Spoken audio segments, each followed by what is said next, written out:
Hello, everyone. This is Waldorf, And this is Statler.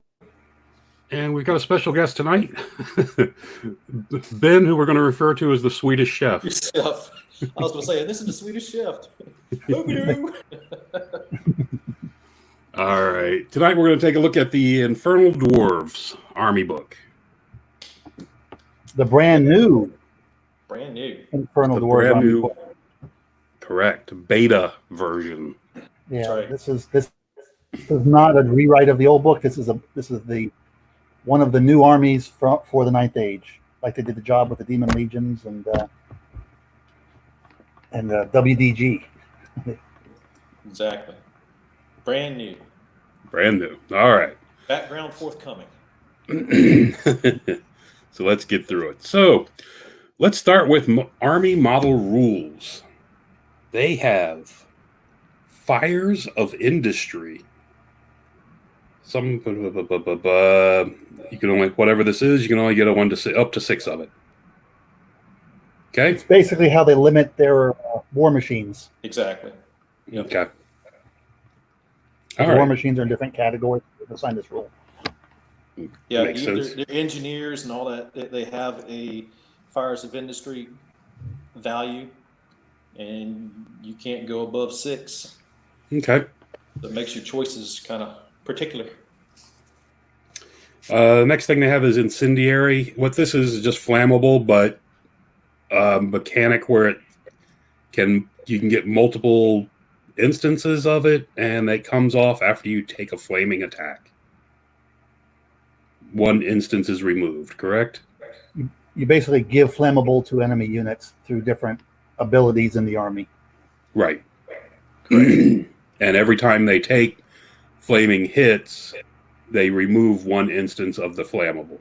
Right. Or incendiary. If they take a hit, they get a token. If they take a wound before saves, the token's removed. Then the model gets to make its saves before it's removed. Yeah, the model's removed, but the token's removed if they suffers a wound. If it suffers a wound, correct. Right. Yeah, before saves. I guess they're working on that and trying to make it sound better, because it's weird because you make a roll to wound. If the wound is successful, let's say you got a strength 4 guy on a toughness 4, you roll a 4. Now your incendiary token is discarded. Correct. Then the wounded model makes his save. So it's not necessarily you lost a hit point to remove the token. They just, if the wounding, you lose the token. Okay. Before or after the reroll? The reroll to wound? Yeah. That is true. It doesn't say. But it just says, 1 or more wounds before saves are performed. I'm assuming it's after the reroll. I would assume, that doesn't make a lot of sense. But yeah. Yep. Ugh. Okay. Okay. It's a new rule. I'm not thrilled with another kind of record-keeping thing, but okay. Oh, we're just getting started. All right. What do we have next? Jurg? Or expecting to speak. The model considers all units to not contain a model with infernal. Sorry, my screen went blank for a second. If infernal brand insignificant, it can only join or be joined by models with infernal brand. In addition, a model without infernal brand and units within 6 inches of a friendly non-fleeing model with infernal brand gain battle focus. Must reroll failed charge range rolls in a charge phase. So infernal brand, I believe this is basically the infernal dwarf unit rule for most of the guys that are infernal dwarfs have it. Right, it's the old chosen of Astaroth rule. It is now, instead of the dwarves getting the battle focus, it's other people get the battle focus. The weaker. So dwarves and everyone within 6 inches.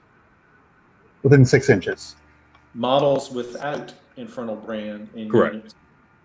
Yeah. Right. Yeah. I mean, and very interesting. They get to reroll their charge ranges too. Okay. So basically, if you're within 6 inches of a unit with infernal brand, or you're a unit with infernal brand, you always have battle focus. Always reroll your charge. Okay. No, I don't think. No. Infernal. Because it says models No. Infernal Brand Sorry, go ahead, Ben. of 6 Okay. inches of a model with Infernal Brand get the battle tokens. All right, so I misunderstood this. So it does not give it to your own unit. Correct. Okay. That's a little bit more reasonable. All right. And then the Torok ritual. You cannot be stomped. Impact hits. Tall. You gain. You lose march and shoot. Your advance rate is set. This is basically turning a character into a Torok, correct? Correct. Okay. And there's background that supports that, and they use it in a way to create another character without creating another character slot, so to speak. Okay. Right. So Where is this background? it's coming. Sorry. You were here, so I had to ask. Oh, I know. Yeah. All right. And that's why we didn't get a full book. So what else do we have? Speaking of. We have attack attributes. Cluster Yes. munitions. If you get hit, if something with cluster munitions hits you, it also does D3+1 strength 4 hits to the nearest unengaged enemy unit within 6 inches. Okay. Yep. Right. This is an upgrade for most of the war machines. Correct. All right. Next one is Ether Cloud. It's another upgrade for war machines. Any panic test the attacker causes to the enemy units to 25% casualties are taken at -1 discipline.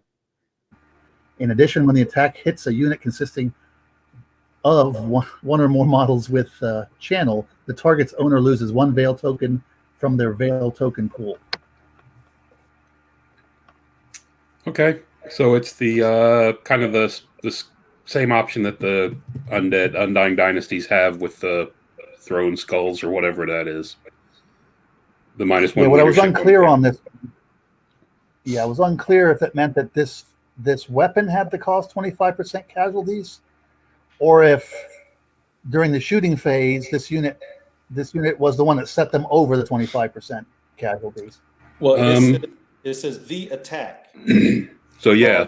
So it's that particular. It's the old demonic infusion rule that Infernal Doors had before. It's just brought over and it's done specifically for the new weapons here.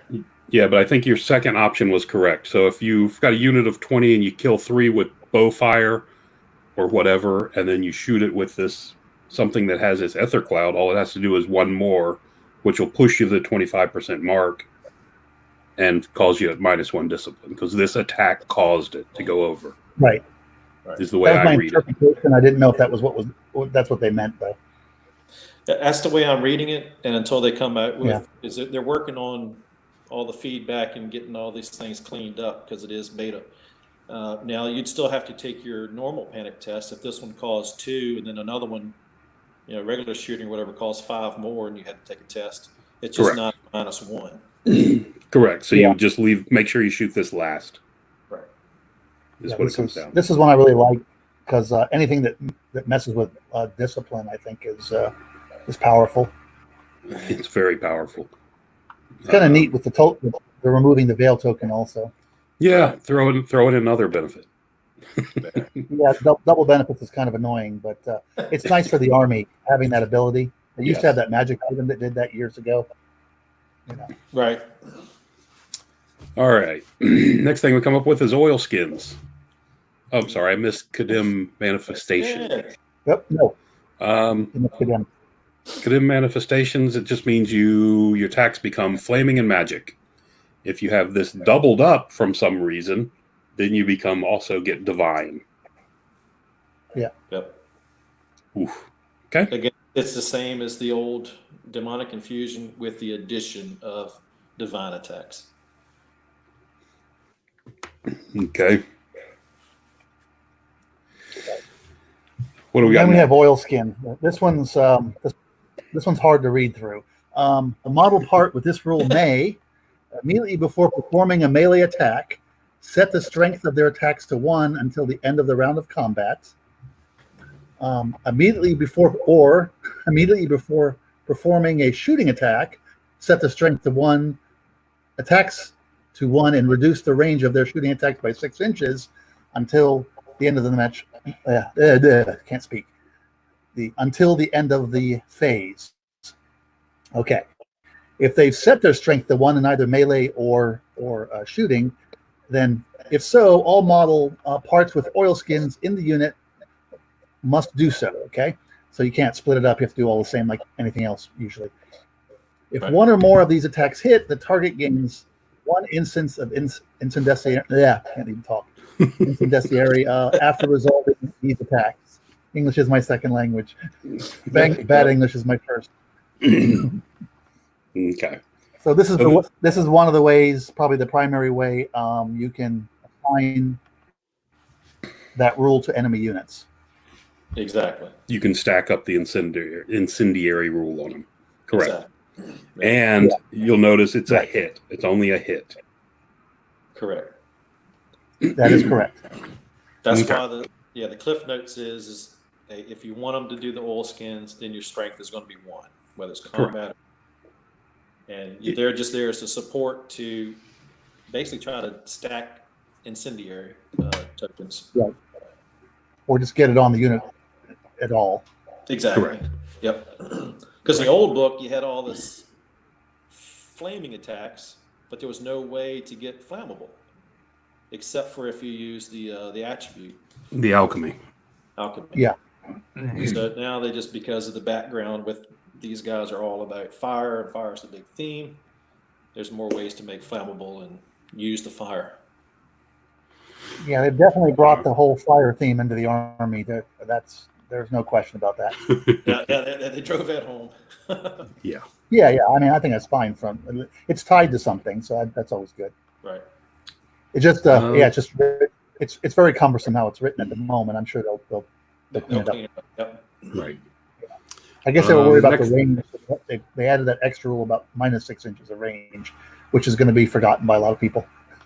Yeah, it's like you got to shorten it up. That's the whole thing. If there's a drawback to it, where now you got to put it basically in somebody's face to even shoot them.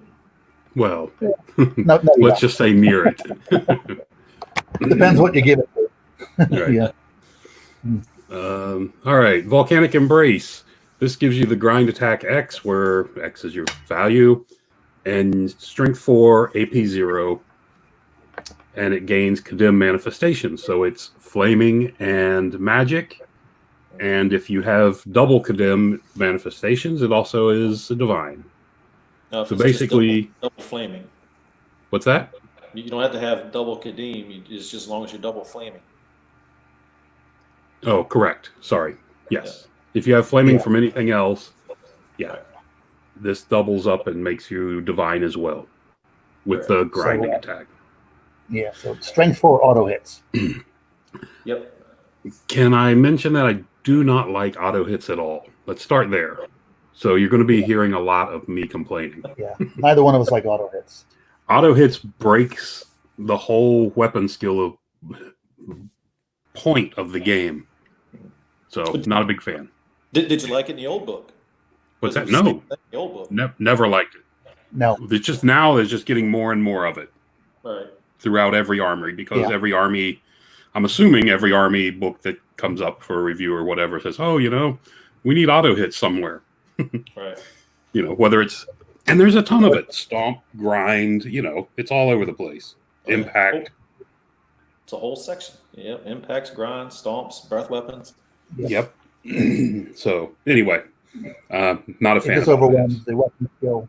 The weapon skill mechanic in the game, and quite often it overwhelms, not with this case, but it overwhelms the agility mechanic. So armies that are paying for those things don't get any benefit. Right. All right. Okay. The armory. Infernal armor. Follows the rules for plate armor, can be enchanted as if it were plate armor. The wearer model gains Aegis 6+ against flaming attacks and +1 against flaming attacks, basically meaning they have Aegis 5 against flaming attacks. Unless they have another instance that can give them another plus, I suppose. Exactly. Yeah, +1 is to make sure that you're aware that it can stack. Yeah, so it's plate armor with a flaming aegis, which seems very fluffy for the army. Yep. Helps Okay. increase, what is it, the Dragon Bane gem? Things like that. Correct. Yeah. Brings us to the blunderbuss, which you're only allowed to have up to 60 of. It's a range 18 weapon, one shot, strength 3, AP 1. It's an area fire, so it hits two guys if you're too deep. It's Too quick wide. to fire. What's that? Too wide. Too wide. Oh, too wide. Sorry, my mistake. Yep. Too wide. I read that wrong. Ooh, it's worse. Too wide. Quick to fire. And you reroll ones at short range. Runs to hit at short range. Yeah. Okay. I thought it was deep, and I wasn't that concerned with it. I'm a little more. It's only strength 3, but I'm a little more concerned with it being wide. But it's what it is. Okay. This might be one of my favorite blunderbuss rules I've seen, to be perfectly honest, from a Really? flavor perspective. Yeah, I like it. Yeah. The quick to fire is a little concerning, but it's okay. Well, considering you're on a move 3 guy, probably. Well, we'll get to that. No. Okay. Yeah, a bit farther. Yeah. It's The like only a thing is preloaded you'll have to be careful because people are going to get used to just rolling 2 wound dice every time they hit. And if, of course, you're shooting at a single base model or you're shooting at the flank of like a cavalry unit or something, that wouldn't be the case. Exactly. Yep. So people are going to have some habits. It's going to take a little while to get over. It's another good reason for conga lines and darts. Yep. Single model character, single model cowboys, things like that. Right. Yeah. There were several different things play tested that they ran through. And then this is the one that kind of stuck. They came up with at the end. So the strength 3 is a big, it used to be strength 5. Now it's just strength 3. Well, strength 5 if you were like 3 deep. So. But no, I think they've extended the range so it's a reasonable range. I remember when it was 12, which you hardly get to shoot anything. And it's not complicated to figure out. It kind of sounds like a shotgun because it kind of goes wide and not deep, Right. Yeah. Fluff, it makes perfect sense. I really like it. Yeah. Because they had no penalty for standing and shoot in the old one. Now it looks like they have penalties. Yeah. And a lot of the, you'll see it. They have accurate on a lot of stuff, but all the aim scores are higher in the new book than they were in the old book. Wait a minute. Yeah, aim score they got better aim scores or worse? They got worse aim scores. In the old book, it were 3 ups. Now they're 4. Okay, but they have accurate, so long range doesn't hurt them. And so accurate and quick to fire. Well, some have accurate. They have quick to fire was the big one. Right. Yeah. And some of them have the move and shoot. So in the old book, it was 3 up. You move anyway, it's a 4 up. Now they just give you 4 up and allow you to move and shoot. It's the same thing. Yeah. Okay. Yeah. Flintlock axe. Another range 18 with 1 strength 4 AP2 shot. Counts as a close weapon with 2-handed in close combat. Close combat made with it, can you get? And so it's a halberd. Right. Basically. Halberd. Yeah, it's a halberd without the AP bonus. Correct. Strength only in combat, but it's an 18, 1 strength 4 AP2 shot. So it's a rifle it's a Empire gun with shorter range, but it gives you +1 to strength in combat. Right. Okay. You can only have 60 of them now. You can only have 60. I forgot to mention that. You're not going to see 60 of any of these things. But, no, you won't. And that's combined.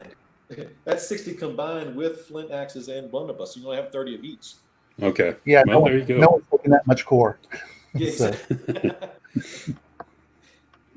Although this army's got some nice core. Naphtha thrower, artillery weapon, 0-2 per army. This also it falls under the other rule, so they can only have 6 big weapons in the army. Flamethrower range 18, shots 1, strength 4 and 5, AP 1, 2, then flaming attacks, multiple wounds D3. Multiple wounds D3 are in, I can't tell if those are brackets or from my Short view range. of the screen. It's only short range. Yeah, okay. So short range, it does strength 5, AP 2, and multi-wound. Yeah, it's basically a flamethrower. It's a flamethrower. Yeah. I think What's that? nothing. I just messing with you. Yeah, Thanks. it's a flamethrower. Thanks, Yeah. Ben. You're welcome. Brings us to the rocket battery, which has a range 24, 4 shots, strength 6, AP 3, multi-wound D3, clipped wings. Yep. If you roll But two or more ones, it's a misfire. If you roll 3 ones, you get a -2. If you roll 4 ones, you get a -4 on the chart. Yeah, automatic, almost an automatic blow up. It is, yeah. If you roll 4 ones, but yeah, I'm not sure what the percentage chance of rolling 4 ones is. Ask Joey. well, I guess that depends on the player. Yeah. If it's Joey, it's like a 50-50 shot. That's right. Let's just say it's 1 in a million. Yeah. 4 strength 6 AP 3. Yeah, Oof. with multi wounds. Yeah. I'm not a fan of this at all. What is the it's only range 24, I guess. Yep. But wait, there's more. What's the aim on this thing? 4 Most of them are 4. Yep. Okay. with accurate. Yeah. Oh no, only the platform does. We'll get to that. It's all listed at the end of the book. Okay. Do you see, all right, those 3 things there, and the next one coming up, there's one, there's an item from the old one missing, which was one of my favorites, and that was the other rocket battery. That was the volley gun. That was 2d6 strength 7. So they kind What- of combined a few. Yeah, that had low AP though, right? Yeah, it was AP2. Oof, it's not that low. Okay. Yeah, but no, this is an interesting weapon. I mean, it's got high strength and not a whole bunch of shots, but it's good for shooting at tough things. Right. Now, I'll tell you, in the playtest version, this one was a cannon. All right, and then they got some pushback because you know what a cannon does? That thing ignores your cover and all that kind of stuff. Right. Yeah. The thing was really shredding stuff. So they took that out. So it's, you do have some covers built into it as a counter. My spider's not a fan of this weapon. Now it's really good against monsters and monster People fans of things. spiders. Oof. Okay. Yeah, it's really good against monster stuff. Yeah, yeah. Some ogres would not be happy to get hit by this. No. Brings us to the Titan mortar, which is also an artillery weapon, 0 to 2 per army. It's a catapult, which is 4x4 pattern. Range is 6 to 30. It's single shot. Strength 4 and 7 under the hole. AP 1, 4 under the hole. And it also does multi wounds and has D3 clipped wings. Yeah. Just So for that it's a center hit. Strength 4 catapult, basically. Yeah. Yeah. Okay. So it's a whatchamacallit? Yeah. It's a trebuchet. Yeah, or the dwarves have theirs too. Dwarves have the same thing. Yeah. You put the rune on it, it does. If you rune it up, it's the same thing. Yeah. All It was right. interesting on the AP being 4, but not ignoring armor saves, but which is just Correct. interesting. That's actually typical on catapults now. Yeah. Infernal weapon is a halberd, except you lose two-handed in close combat. Well, Right. you lose the two-handed feature. So it's a one-handed halberd. Yeah. Yep. Yeah, I'm not sure which way is easier, just to write it as it's a halberd or just write the +1 strength and AP. I wouldn't put the halberd reference in. I think it confuses it. I think the whole halberd reference is wasted in this. Yeah. Unless you can only enchant it as a halberd, maybe. I don't know. I think that would be easy to put. Maybe that's what it is, but I mean, what is specifically enchanted I don't just know. for hours, you know? It's No, all it's a close combat weapon. It says close Right. combat weapon, so that's how you're going to enchant it. Yeah.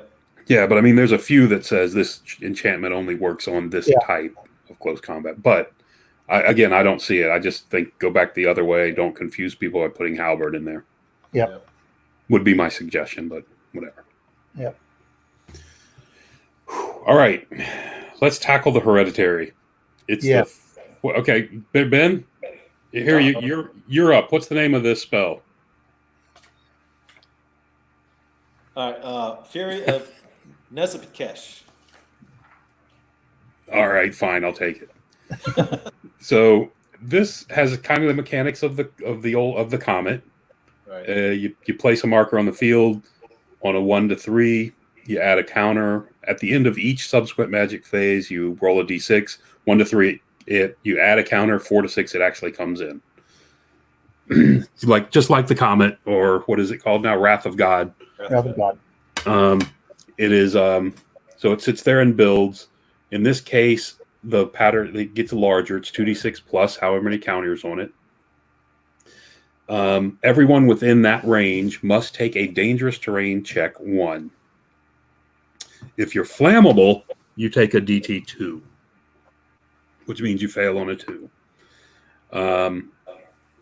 And they do count as flaming hits, which I'm not sure. I guess it knocks off your flammable. Your what is it called? Anyway, It knocks off a flammable token.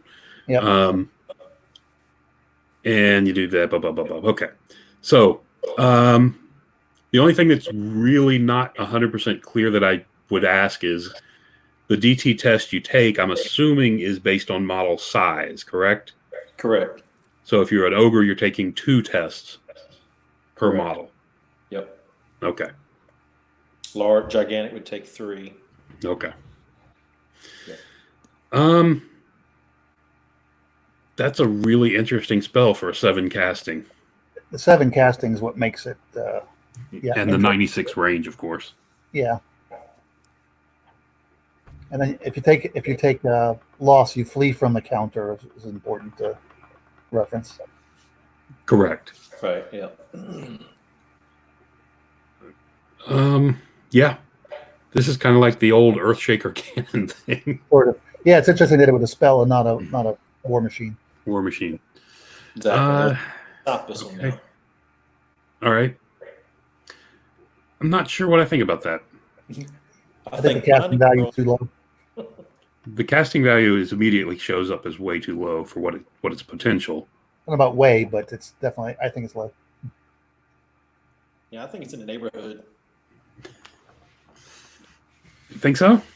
Yeah, you got to use 2 or 3 spells to get it off. I mean, if you go 2 dice? then your opponent can go 2 dice, and then he can stop it just as easy as you can cast it. Well, the problem is you've already, this is something you're going to have to let go while you stop the other more important stuff. And then it's fairly easy to get off at the end of the magic phase. True, and it's going to be matchup. What army are you playing? Oh, it's definitely matchup dependent. Yeah. Correct. What other spells does he have? So. Yeah, I agree. He's got occultism, then most of my armies are going to try to stop the occultisms. He's got pyro. Usually armies I play, I don't care. Alchemy, iffy. But I don't like those occultism spells. So this is a dangerous. Good effect. I'm assuming this forces a dangerous terrain check. It's a dangerous terrain check. So Strider does not help you? Does not help you. Correct. Okay. You're not moving. It's triggered. Yeah, no. Triggered as a dangerous terrain, I guess, for the chart. Correct. The other option they could have had is just, like the old way. If you're hit, then every model, you roll a dice for every model, and for every one, you lose a hit point. I think this is just more of and with the main rule books, you can use DT test instead of doing that. Yeah, I think anyway. Okay. This is actually how I wish all magic missiles worked in the game. What do you mean? But they didn't have a strength. Instead, they had a fixed number by troop type size. That would make it so magic missiles, because right now magic missiles are really good against certain armies and useless against others, based on their resilience. Right. Resilience and armor. Right. So this one, the resilience doesn't matter. So and neither does armor. Yeah. That's a good point. Yeah. Yeah, that's pretty That's ugly. why I did it this way. You may be onto something. Yeah. A good idea from the balcony. All right. Items. Okay, so we've gone through all of the pages of special rules. Now, We're on page 17 of the document at this point. Yeah. Yeah. So the first one we have is our weapon enhancements for 65 points, depending on who you put it on. We have the Onyx Core, which is an upgrade only for infernal weapons. And basically attacks gain the Kadim manifestation and multiple wounds D3 against flammable. Right. 65 points. Okay. You're not getting any AP out of it. Oh, no, I guess you are. You're getting +1 strength and +1 AP because it's infernal. Right? Yeah, which you're Right. already in the infernal weapon choice. Correct. All right. So 65 points for multi-wounds D3 against flammable. Right. Which most of the time means you're going to have to put the flammable on your opponent. Right. You're going to put something, Yeah. Somebody's going to put flammable on them. Yeah. All right. Multi-wounds is a very, very scary thing for a It character. is. What do you think of the price? It's conditional, so it's not that bad, except for the fact that it's so easy to get flammable on an opponent with this army. It should probably be higher. Well, it wouldn't bother me if it wasn't for when we get to the characters and you basically can get this thing for free. So Well, that's why I was asking about the pricing, because the pricing, you basically have to do it based on the hero level characters who get a reduced special item allowance, because the one you're talking about, it doesn't matter. It could cost whatever, and they're getting it for free if they want that Yeah. choice. Yeah, that's true. For Lord, it doesn't matter. Okay. Right. So I just want to put that out there because I know a lot of people are like, it's so cheap. Well, it doesn't matter for the Overlord. It can Correct. take it whatever costs, but you got to keep it in a price range for your other guys if you want that. Okay. That makes sense. yeah, I mean, I love multi-wound things. I think they're very powerful in the game. It does seem a little on the discounted side, but I don't know if you would take this compared to some other options anyway, compared to except for the free guy. I think this is the free guy. That's a very good option. D3 against flammable when, like I said, most of your opponents are going to be flammable at that time if you want them to. Yeah. They need to come out with a new common item immune to flammable. That's in just the basic book that any army can take. All you need to do is just jump in the water. And there you go. Find a board with a couple lakes in it and just park your army there. Hey, they got the new map packs. I have to look at them to see for some more water. There's actually one with 2 lakes. Yep, there is one with 2 lakes. There you go. Anyway, next item we have is a triple speed, which goes on a flintlock axe. Your shots are set to 3, and you gain +3 attacks while using it in combat. Close combat and shooting attacks can never hit on worse than a 3. Yeah. All right. Here we have an item that's a bit cheap. Yeah. Or a bit good, whichever way you want to take it. This. So you're getting +3 attacks out of this, and you're getting never hitting worse than always hitting on a 3-up. That's really good. Is it? Who come on, is it? Well, for the shooting part, I can see it. But all right, you're putting it on these characters who are already going to hit most things on 3s anyway. You can put this on your stupid mage who has 2 attacks. Now you have 5. This is built for the mage. Yeah. Yeah, the 3 shots and the 3 attacks. Okay, I've seen other weapons that do something similar, but I don't like the never hit on worse than 3. Correct. Left that part out because you've already got a decent aim score for most of the characters and a good weapon skill. You're going to hit them on 3s anyway. Well, my issue with this is I've seen the shots, 3 shots. I've seen the 3 attacks plus, well, I guess we've seen the plus something attacks. But I've never seen all 3 of these together. For the price of anyone else pays for one of those options. Right. Okay. Because don't the elves have something like this? I don't know what their price is, but where it's not the combat, but it's definitely the shooting. Like you said, you've seen it. It's really good. There's a number of things that give multiple attacks. There's a number of things that give multiple shots. There's a number of things that improve your strength, and you just don't have a combination usually. I think one of the biggest thing about this one is it gives you shots and attacks. So most of the other items you choose whether it's, you pick items based on whether you're going to be combat or shooting. This one you don't have to because it does both. Yeah, it could be nice to have that or in there. Yeah, that double, your double, what do you call it? The Furies with a double hard target on them. This guy doesn't care. No, exactly. At long range in the woods. At long range in the woods, skirmished with double distract. Yeah, fine. Behind a wall. Stand behind a wall too. Who cares? Yep. Let's see. It's 18 and 9. Yeah, I need to make sure Courtney stays 27 inches away from that guy. There you go. Yeah. Anyway, okay. Brings us to the Flame of the East for 55 points. Close combat weapon. The wielder gains Volcanic Embrace 2d3. If it is already has in Volcanic Embrace X, increase X by 2d3. Instead, these 2d3 grind attacks are resolved even if the model performed impact hits during the same combat round. Correct. So you can 4 or 5 auto strength 4 hits.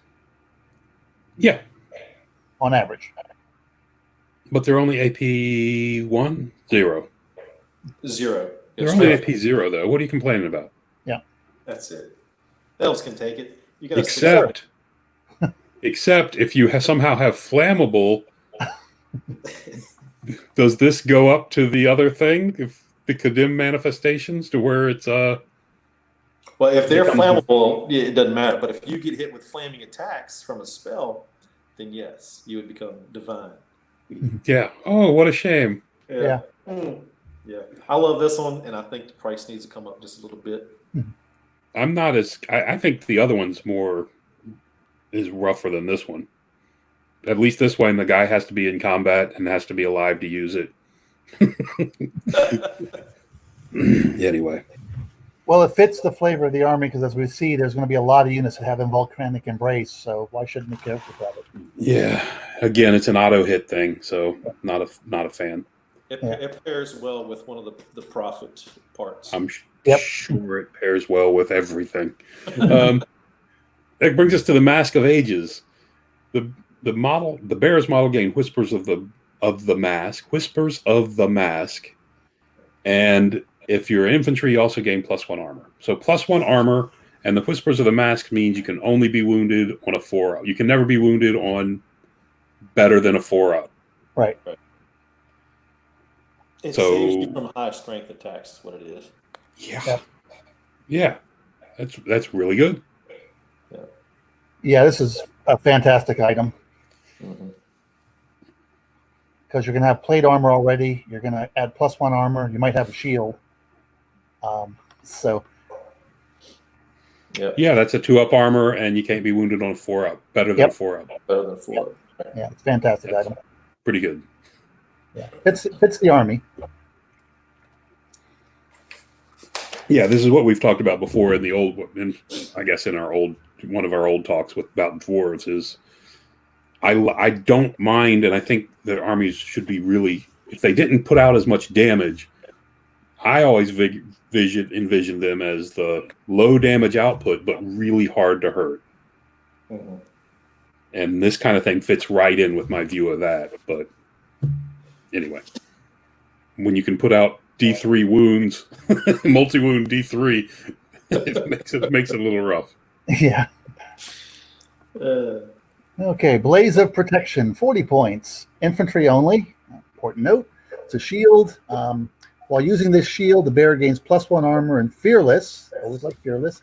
Every enemy model in base contact with the bearer that could allocate one or more close combat attacks towards it, but doesn't, after resolving its close combat attack, suffers 1 hit with Strength 4, AP 0, and flaming attacks. Distributed onto the model's health pool, this is considered a special attack. So you have to swing at the character. So this makes the characters even more ablative, or you take Strength 4 hits with the guys in contact. Correct. Right. For every hit you choose to distribute onto something else. Yeah. Yeah. Yeah, it kind of bypasses what's that rule? Swirling melee. Yes. That seems like you can Yeah. going to take hits back. So Exactly. basically, yeah, it makes you think twice about trying to get combat res, because you're going to take a whole. Potentially, if you got some character that has a lot of attacks, who's a grinder, he's going to take a whole bunch of hits back. Right. It almost reads exactly like Volcanic Embrace in a way. Right. Yeah. Everyone who attacks you takes a volcanic embrace hit, basically. Right. All right. That brings us to Condemned Bindings for 30 points. This is a shield enchantment. The bearer's weapons lose two-handed if they had it, and while using the shield, you gain Aegis +1 against +1, against flaming attacks, max 2+. Okay, so +1 Aegis against flaming attacks to a maximum of 2+, and parry. So, for 90 points for my defensive kit, I'll take the Mask of Ages and the Condemned Bindings. Yeah. And you can only hit me on a 4, and you can only wound me on a 4 up. That's right. And who knows? I could probably work in an Aegis save in there somewhere else too. You're probably going to have the flintlock axe. That way, you can still get the strength and shooting ability, Exactly. and it counts as a parry weapon. Correct. Yeah. All for right at 150 points. Low Yeah. price. The low price of 150 points. 50 points. Yep. That's right. Yep. What's the 150 for? If you add all three, if you add the triple Add all speed, three items, you get 150. yeah, the Mask of Ages and the Kadim binding together. That's 90. What am I missing? And the triple speed. Oh, the triple speed. Got it. Oh, okay. Yeah. Look at that. All right. That's a really good. Condemned Bindings for 30 points is really good. Yeah. Brings us to banner enchantments. They have 2. Oh boy, why did I start reading? Look how long this damn thing is. Okay. Pride of Okay. Zalem Takash. Just summarize. Exactly. Cliff It's notes. one use. I have to read it to know what it is. Oh, you put a wall down. Yep. Yeah. That's it. Oh, this is the wall one. Okay. Just the wall. Yep. This gives you your free terrain feature, so you can Right. defend the wall with your gun line or with your advancing army. Correct. There you go. That's pretty much it. Do it at the end of your movement phase. Correct. Yeah. So you march forward, throw a wall down, ding, you're done. That's right. Come get me. So, and then you shoot your weapons. Correct. Trial of Asherok. This is an interesting item. This one I kind of like. The bearer's unit and any units in base contact get MR2. And that is applied to friendly spells as well. So you get into combat, it's harder to buff your own unit, but it's harder for your opponent to buff their unit.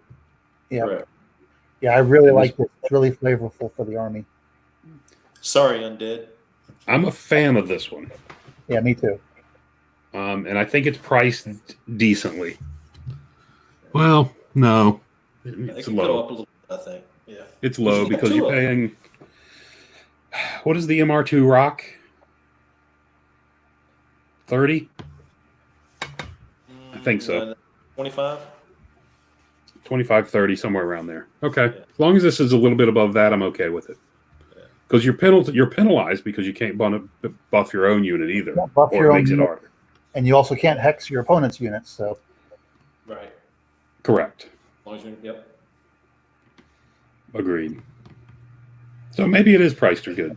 I don't know. I like this item. I like it too. And it's like I said, it's flavorful. Yeah.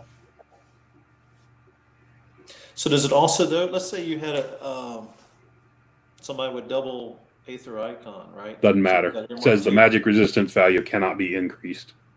Right. So I'm saying you could also use it to kind of bring down your opponents. Oh, that's true. If he's got an MR4 unit, you could walk up to it and turn it into MR2. Or two, yeah. It's a good point. I did not consider that. Yeah, that's kind of broken. No, That's very often.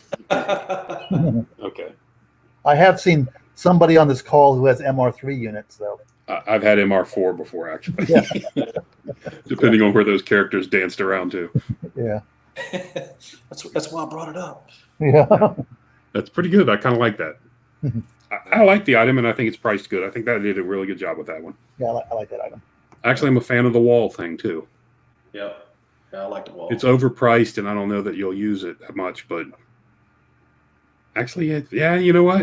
It's not overpriced. Actually, it's not overpriced. Now that I'm thinking about this, you take a first 15-inch move up to the center of the board and hold the ground.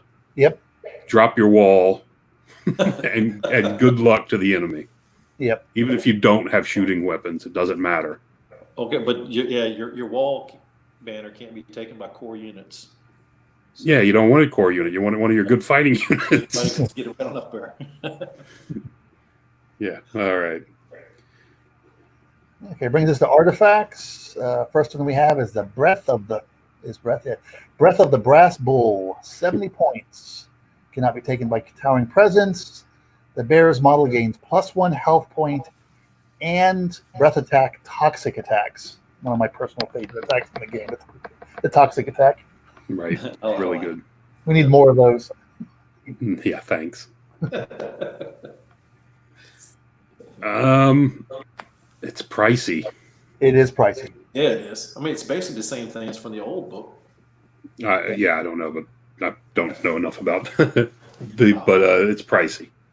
Yeah. An right. extra wound on like one of those big Torak characters might be you might consider it. Extra health points on characters. Big Correct, characters as always. is a big deal.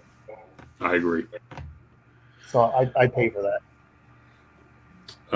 The next one is the tablet for wizards. It's a 65-point item that's dominant. That wasn't the name. I was gonna say the name. We don't say names around here. The name, he that shall not be named. Bezodineth? Bezondinish? Bezodinez? Bezodinez? Yeah. Anyway. When the bear this is when you're trying to cast a spell with 3 dice, you can treat a single one as a 3. It's not a one use, it's every time. If you're using 3 dice, 3 or more dice, you can turn one into a 3. Yep. It's a +2 if you roll a 1. Yep.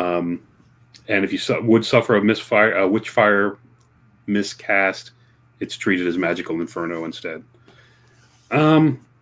Okay, I don't see this being taken much. A conditional +2 for 65 points a turn, Yeah, it's too expensive. and it's only on 3 dice. Yeah.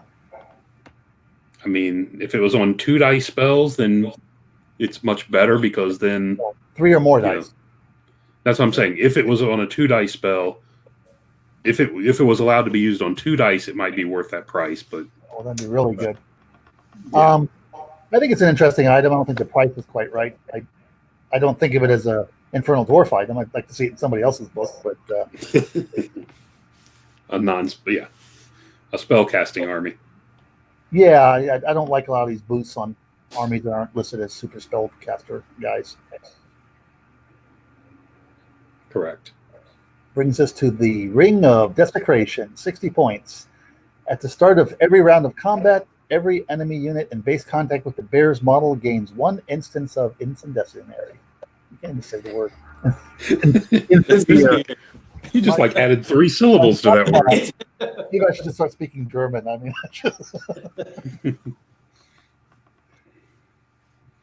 so another way to get. So this is Right. nice.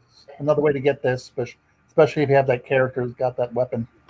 Correct, and this is a character that's always carried this ring around, and it's annoying. Yeah. This is an old item, right? Exactly. Yeah.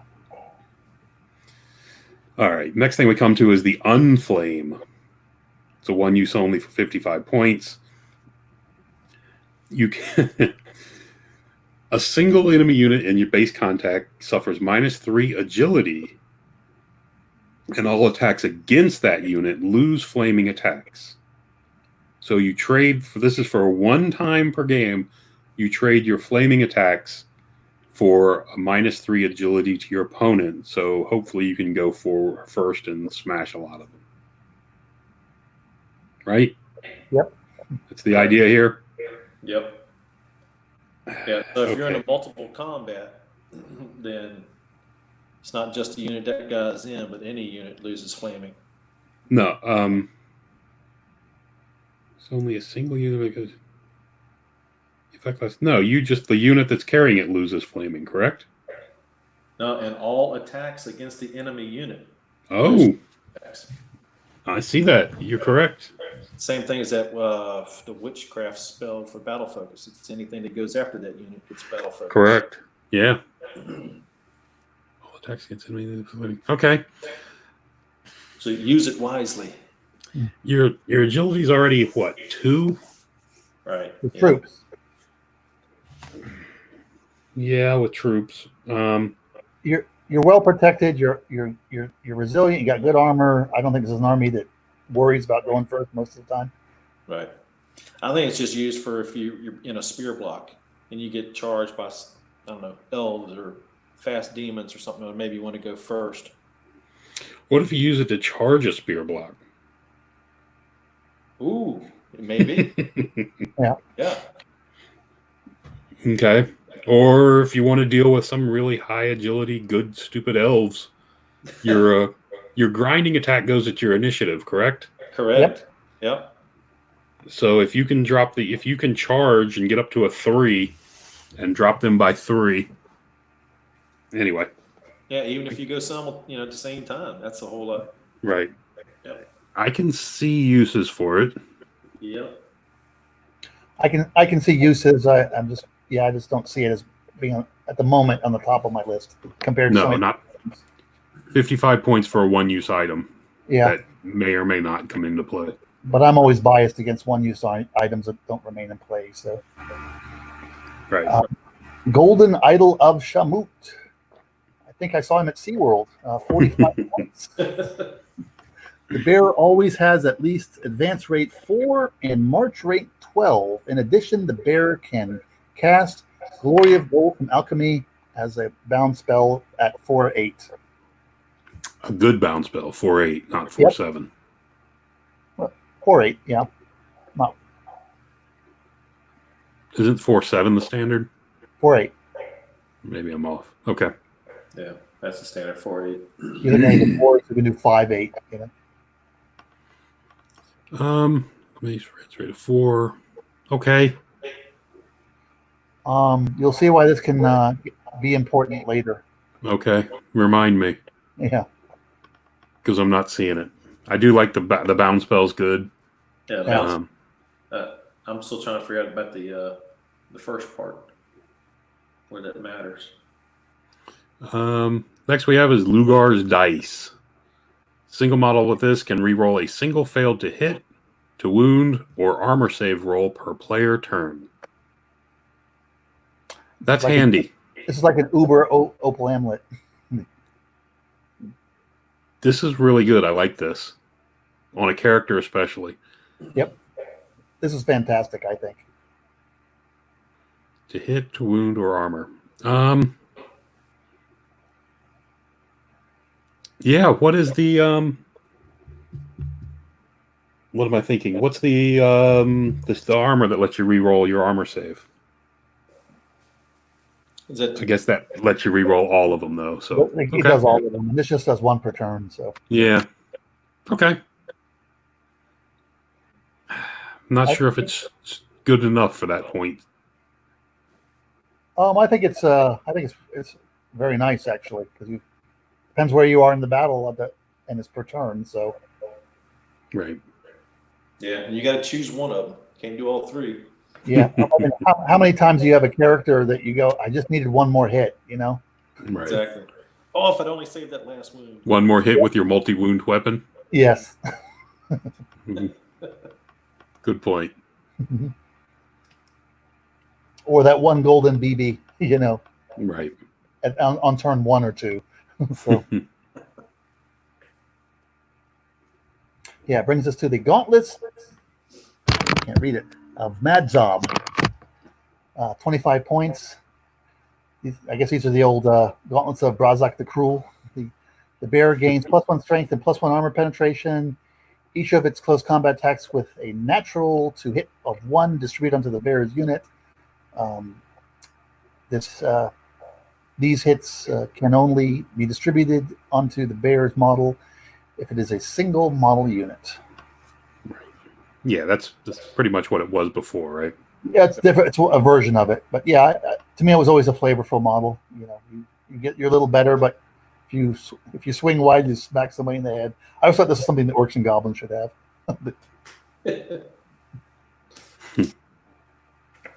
Yep. It's not expensive to get an additional +1.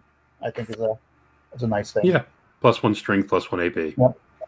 It's not bad, and if you kill a couple guys along the way, yeah, it's 25 points though. You know, so right. Yeah. All right. Finally made it to characters. We'll talk about scroll up to the percentages. There you go. Oh. So 40 character, 25 core. So it's regular kind of stuff. Then the instruments of destruction, which are the big Griblies in the army. Okay. We got the Overlord. He counts towards the instruments of destruction. No, he does not.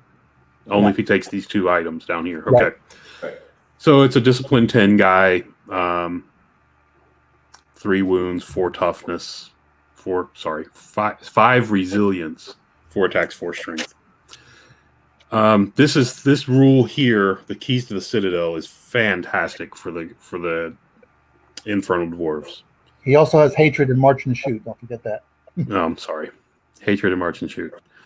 During step 7, during spell selection, he chooses one of these 4 items, one of these 4 weapons. In addition, chooses a single weapon enchantment to go on those weapons. That does not count towards his special item allowance. Yep. Because it can't, because you would be limited based on the other thing. So best of all, this is what we were talking about earlier, why some of those items were priced mainly for heroes instead of lords. Okay, this is a fantastic ability. Yes. So a Dwarven King is 225 points, just to put it in perspective, and would have to probably pay about 10 points for his weapon. So, wait a minute, a Dwarven King is how much? 225. So call it 235 with a weapon. Yep. That should give him a pistol. So, and then to put an enchantment on it. So that's the base. So that's the base cost. So 225 plus, we'll just say 10 to keep it cheap.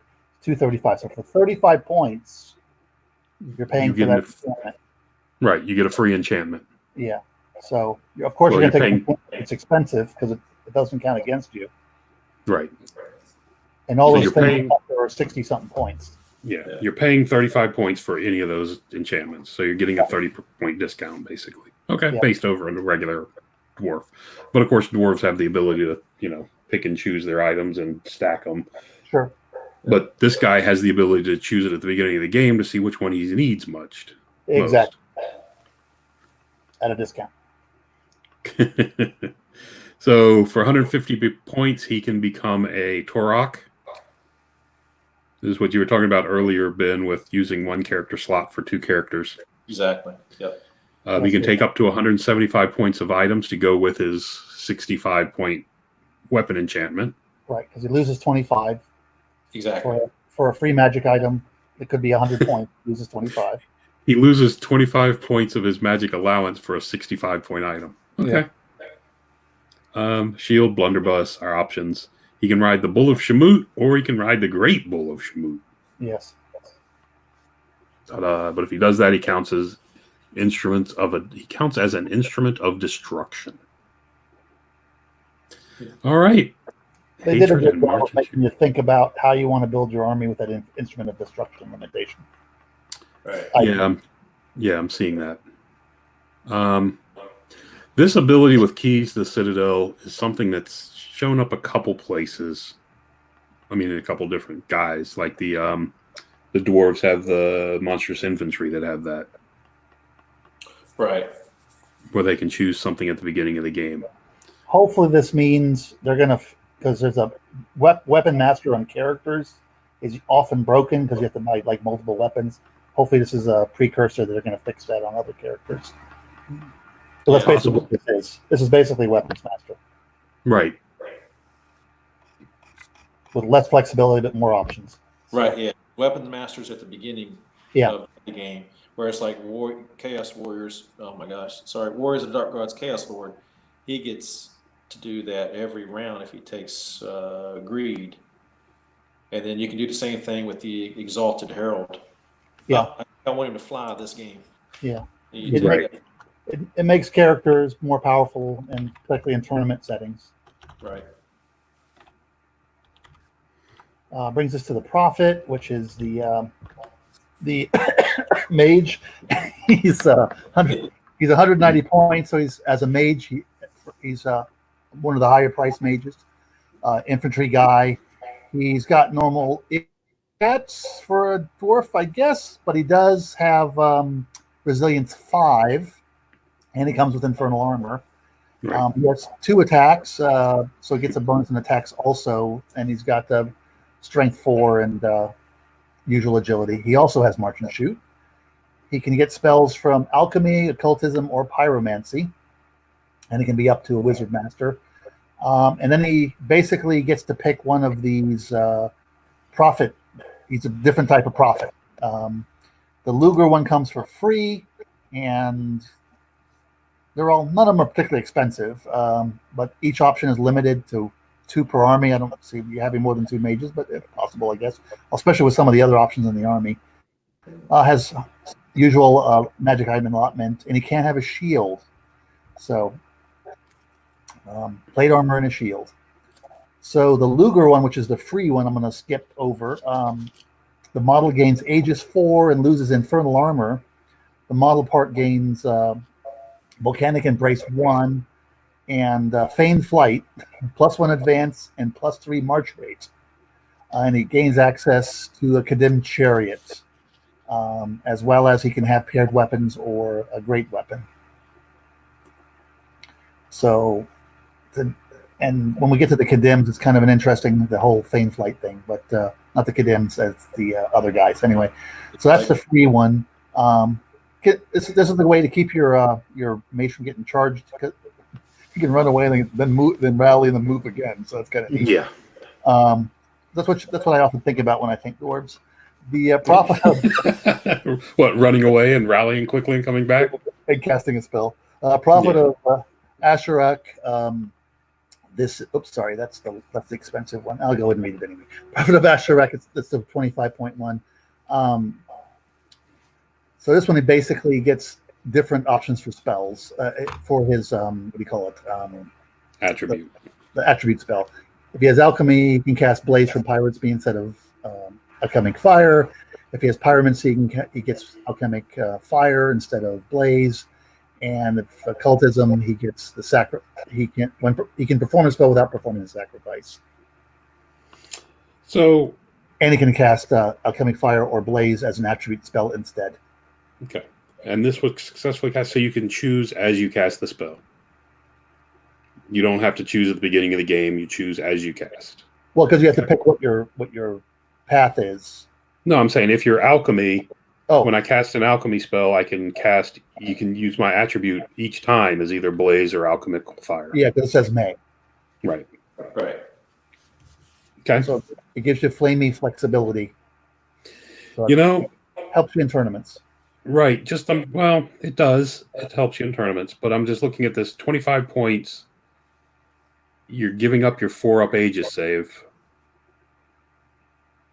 Anyway, it's Well, when you get the 4-up Aegis, you're losing your plate armor too. So there's correct with that. So Yep. Okay. then it brings us to the Prophet of Nezabakesh. Let's see. The model gains Fires of Industry 1 and Engineer 3 that it can use in a single friendly gunnery team, Infernal Artillery, or engine within 6 inches. And it has options to the Infernal Bastion, which we'll get to, and Blunderbuss or Flintlock Axe. So it gives you the ability to get Incendiary on your guy, shooting your Flintlock Axe. And you get the Engineer ability on your Mage. I see this one being taken. It's not too expensive. I just see this being taken in most armies if they're going to take this guy. To me. Brings us to the Prophet of Shamut. The model gains access to the following, and so he's basically guy above, but he can have all these different things. He can get Turek, a ritual. He can ride on a Bull of Shamut. He can get the Great Bull of Shamut, but only if he's a master, and then he can have basic close combat weapons. Okay. That's I think you're going to see mostly these the Nezabakesh and the Lugar, I think. Unless you want unless you're going to build a fighty wizard, then you might see the Shamut.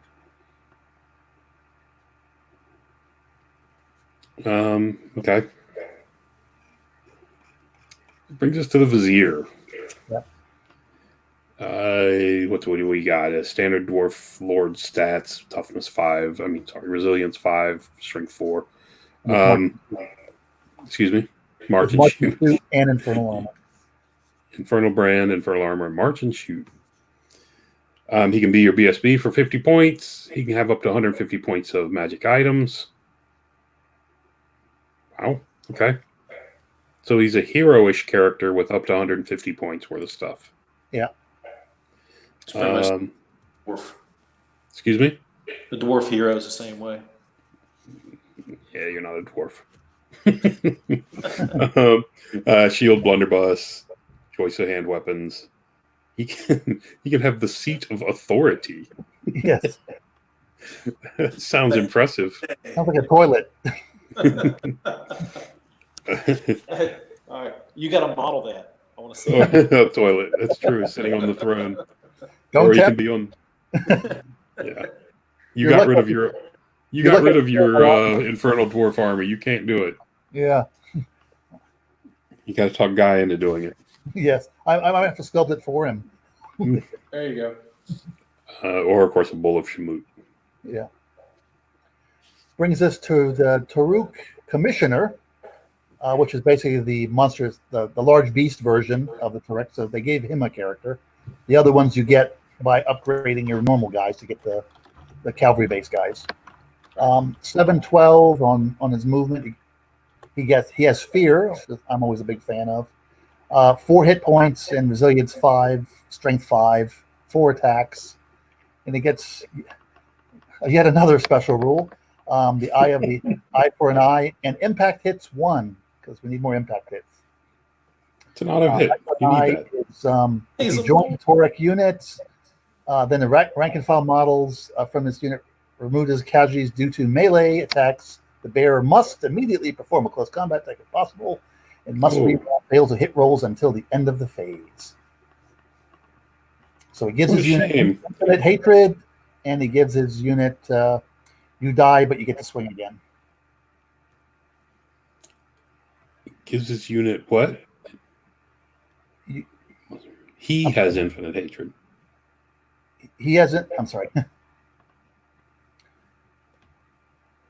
Model from its unit is removed as a casualty due to the melee attacks. Yes, and he gets the attack. Smack. Yes. Yeah. Yeah. If somebody kills one of his friends, he gets mad at you. Right. Yeah. That's what it comes down to. And as small as that unit is, and as expensive as that unit is, and he's in there, yeah, you got you're going to have other issues, I believe, rather than him having to swing back.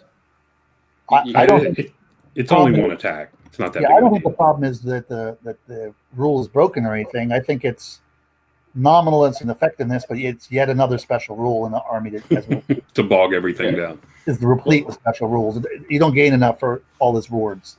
Well, if you now the must reroll to hit rolls until the end of the phase. Go into somebody, let them strike first, kill your dudes in your unit, and now all his attacks can be re-rolled. Then you have a little bit of a bonus there. Correct. Yeah, Yeah. Anyway. Interesting. he can be a battle standard bearer. I see this guy being the primary battle standard bearer in a lot of armies. Yeah. Special items up to 150, and he can have a shield with his infernal armor, and he gets paired weapons, great weapons, and infernal weapons, but no shooting weapons. So is this guy a dwarf too, Ben? He's an upgrade from that. Just curious. Yeah. Just wondering about the 150 points here.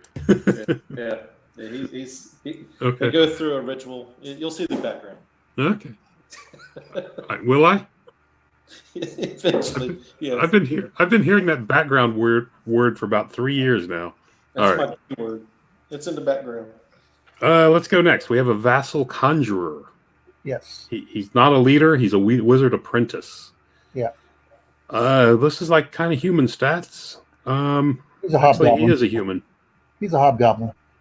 He's a vassal, whatever you want to use. Yep, that's right. Anything on a 2020.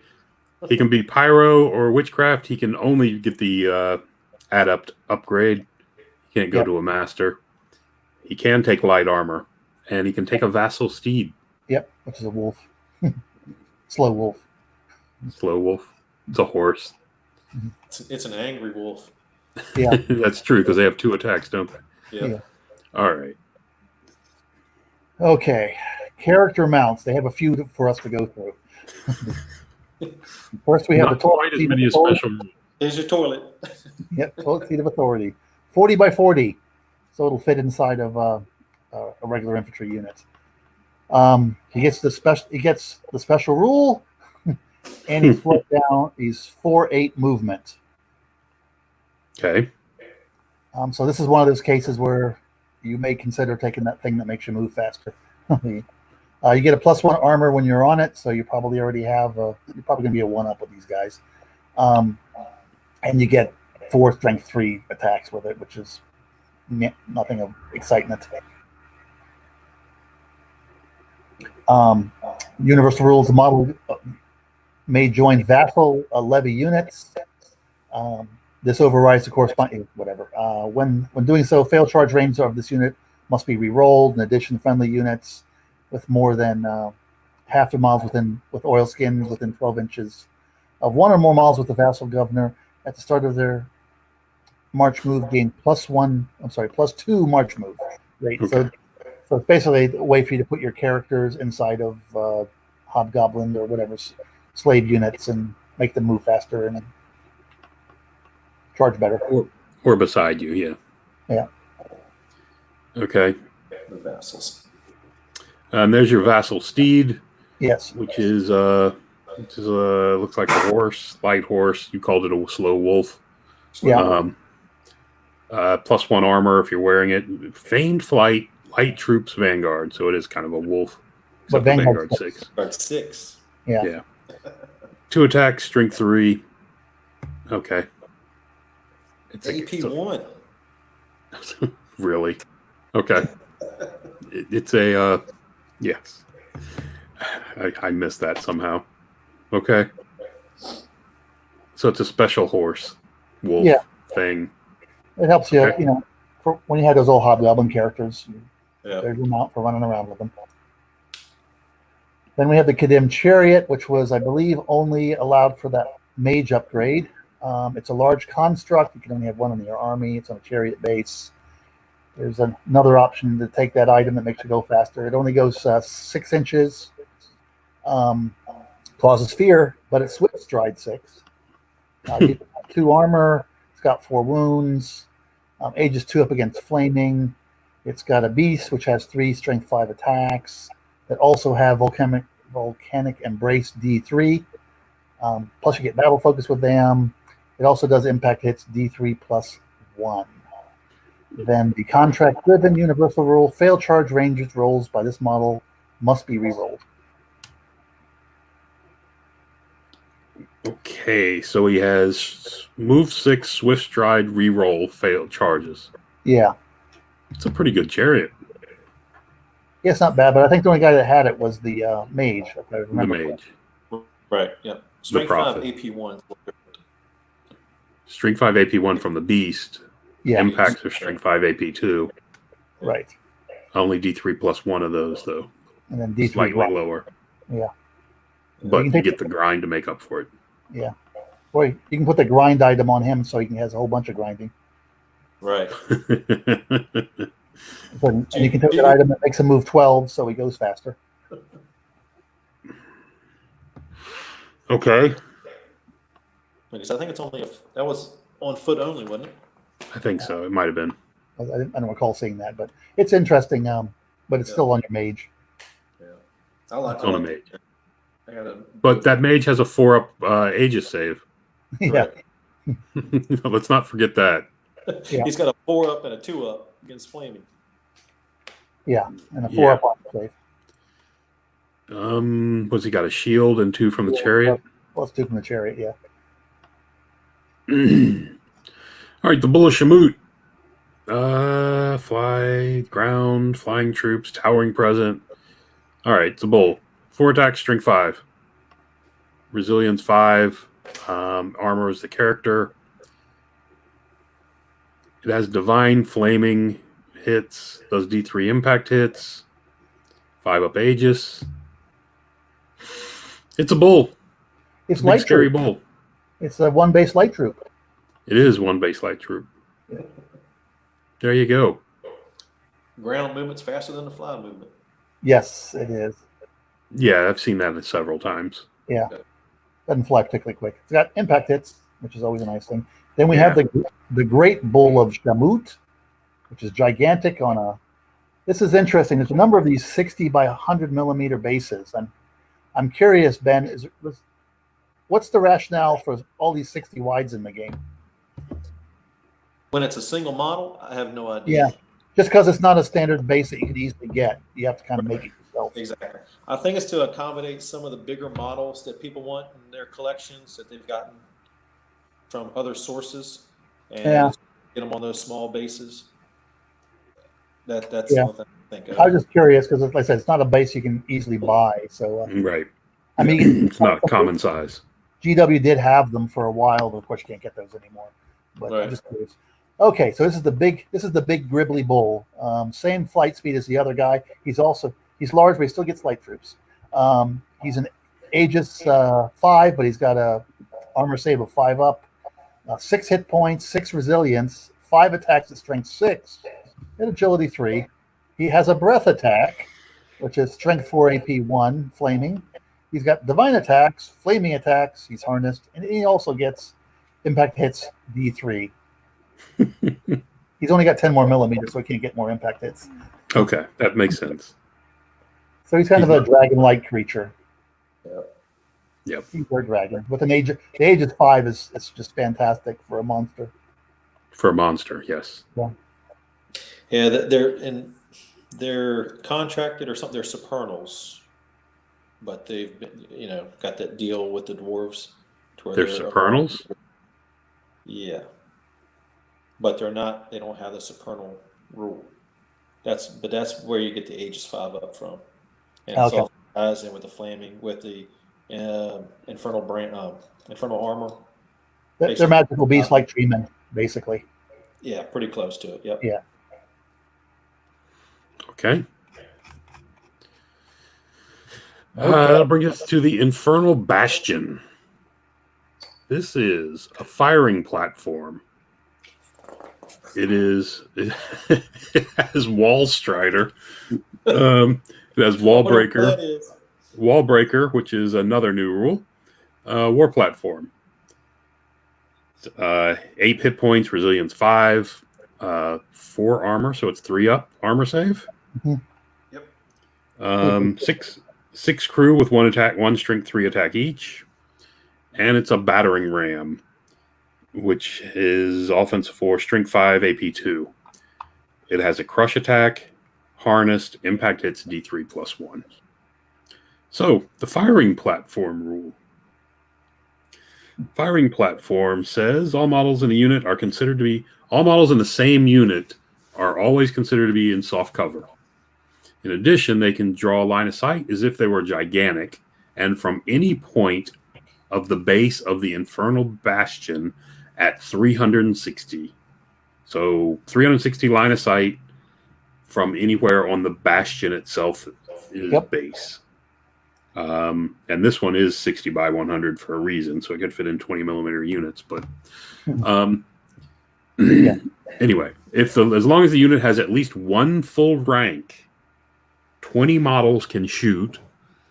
They can shoot from any rank, and they measure their range from any point of the base of the Infernal Bastion. Yep.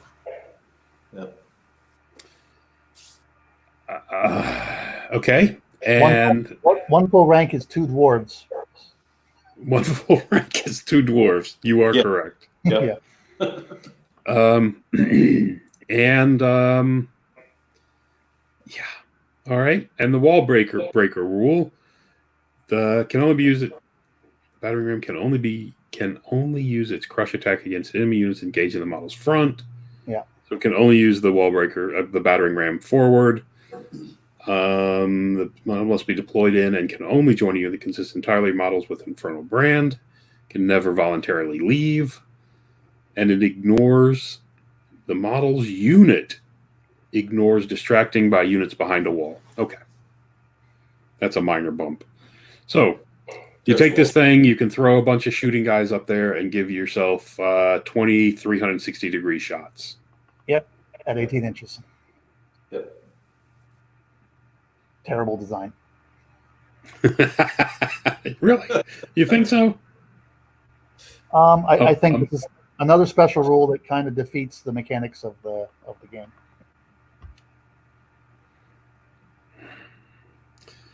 Yeah. All right. I don't like the 360 shooting. That's my only Correct. gripe with it. Then you take that wall ability, so you take this with it, so you're always going to have a wall because you're going to have that magic item. Well, this king can't hide behind a wall. That's true. I'm sorry. Yeah. It's taking dangerous terrain tests with 4 dice because it's a construct and it's gigantic. Oh, that's a good point there, Ben. You can break the spirit, and you only have 8 hit points to work with. Yep. Yeah. Okay. That's rough. Yeah. Okay. This is pretty good. It's a traveling firing platform. Yeah. Yeah. It's a big siege tower. It's a big siege tower that, it gives you benefits, but no liability. Well, it costs a few points. It costs a few points. It definitely. It's not free. That much is for certain. He's expensive. Like what, 240, 2 something? Yeah, it's 2 something, Ben. Come on. Yeah, he also counts as the industry point. So it takes away from your war machines. He takes away a war machine. Right. Which could come into play. Which he becomes a war machine because he's got 3 strength 5 shots in a random direction. Yeah. Okay. He takes away one of your 6 war machine slots. Some war machines cost 2. Yes. Okay, fine. I didn't say war machines. Yeah. All right. Okay, brings us to the meat of most armies, the core, 25%, as we said, so kind of an average thing there. First, we have the Infernal Warriors, 165 points for 12. Interesting, that number. I'd be curious to hear why that is. Second, but you can only have 3 units per army. It's unusual to see a limit on core. Standard dwarf stats, but they do have march and shoot. They do have infernal armor. They can get a shield. They can get a blunderbuss or a great weapon. then have the normal command enhancement. So these are your average Joes for the Infernal Dwarves. If you want to play blunderbusses, you'll be taking these guys. Yep. So what was yeah. the minimum of 12, Ben? It was. I wasn't on the team, but from what I can hear, the 10 models, they didn't want necessarily darts, small MSU style for this army. Uh-huh. And so the 12 was kind of like a mid-range for it. They weren't dreaming this was what that tower was going to be used with, I'm assuming. Right. Of course not. Okay. They're fine. I said I like the new blunderbusses. They're, as core goes, they're with the blunderbuss, they're a little pricey, but still you get something that's tough and can shoot a little bit. Yeah. All right. Brings us to the Citadel Guard, the upgrades. Yes, this is a core unit. It is a core unit, and no limit on the number of them. No, but it's a core unit. Understood. The no limits, the more important. I mean, I'm used to having my elites in my orc core, but only one of them. Yeah. So these are strength 4 guys. They have infernal armor and shield standard. 15 models starting with. They can take pistols free. Yes. They can take pistol and spear for 3 points. They can take flintlock axes for 5. And standard upgrades. And they have a special rule. Look at that. The model gains fight an extra rank unless it's charging. Yes. In addition, if you have not performed a march move during this player turn, you can shoot from the 3rd rank. Yes. Okay. So particularly shooty. And they're 15, so 3 deep, 5 wide, and you're all shooting if you don't march. Mm-hmm. Yeah, the additional models are pricey. They're 21 points, so they're 2 points more than a Greybeard. Is that what the cost breakdown is? Yeah, who has to pay 5 points for throwing weapons as opposed to 5 points for a flintlock axe. Yeah, Greybeards also have a 5-up Aegis save if they get charged. They do. They don't have plate armor. +1 strength if they do charge. Yeah, no plate armor. They get +1 if they charge. The throwing weapons is 2 shots instead of 1. Anyway, it's interesting. The starting unit size on this is bigger than the old book. Is it? Trying to get bigger blocks. Yeah, it's a really solid unit. I'm not sure about the cost point for it, but it's a solid unit for a core unit. Yeah. Brings us to Vassal Levies, my favorites. They're between 20 and 40 models, 140, 6 for extra guys. Standard human I guess they're more human stats than hobgoblins because the discipline is 7. They come with light armor, and they have the oil skins. So here's your oil skin units. And they are scoring. There's a lot of scoring. Wait till we get to special. They come with paired weapons, but you can't take a shield or a spear and a shield. Sorry, Gene. The one thing on that unit we just had, they also have the spear option, which is new. Yeah, I said they had spear. Yeah, I think that's kind of a big deal because you can get spears and pistols, so you can have this marching 9 spear block. Mm-hmm. These guys can have bows at 3 points and usual. They don't get a champion. Instead, they get a vassal chieftain, who's a special kind of like a minor hero kind of guy. That kind of reminds me of Dogs of War units. He gets only 2 hit points, kind of like a goblin hero, but he's resilience 4, he's strength 4, and agility 4. He gets whatever weapons the unit gets, and he gets the first among equals, which are he counts as a champion who loses first among equals, and is equipped with the same weapons. And for the purpose of receiving commanding presence and rally around the flag from friendly models, the model counts as 6 inches closer to those models.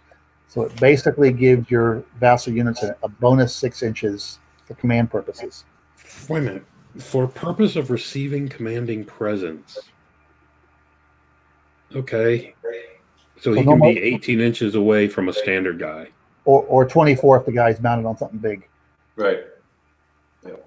Okay.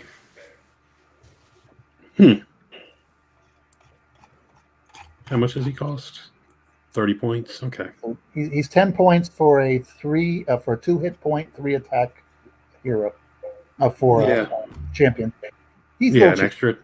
He's a little cheap. Extra attack, extra hit point, and the command bonus for 10 points, basically, which is a great deal.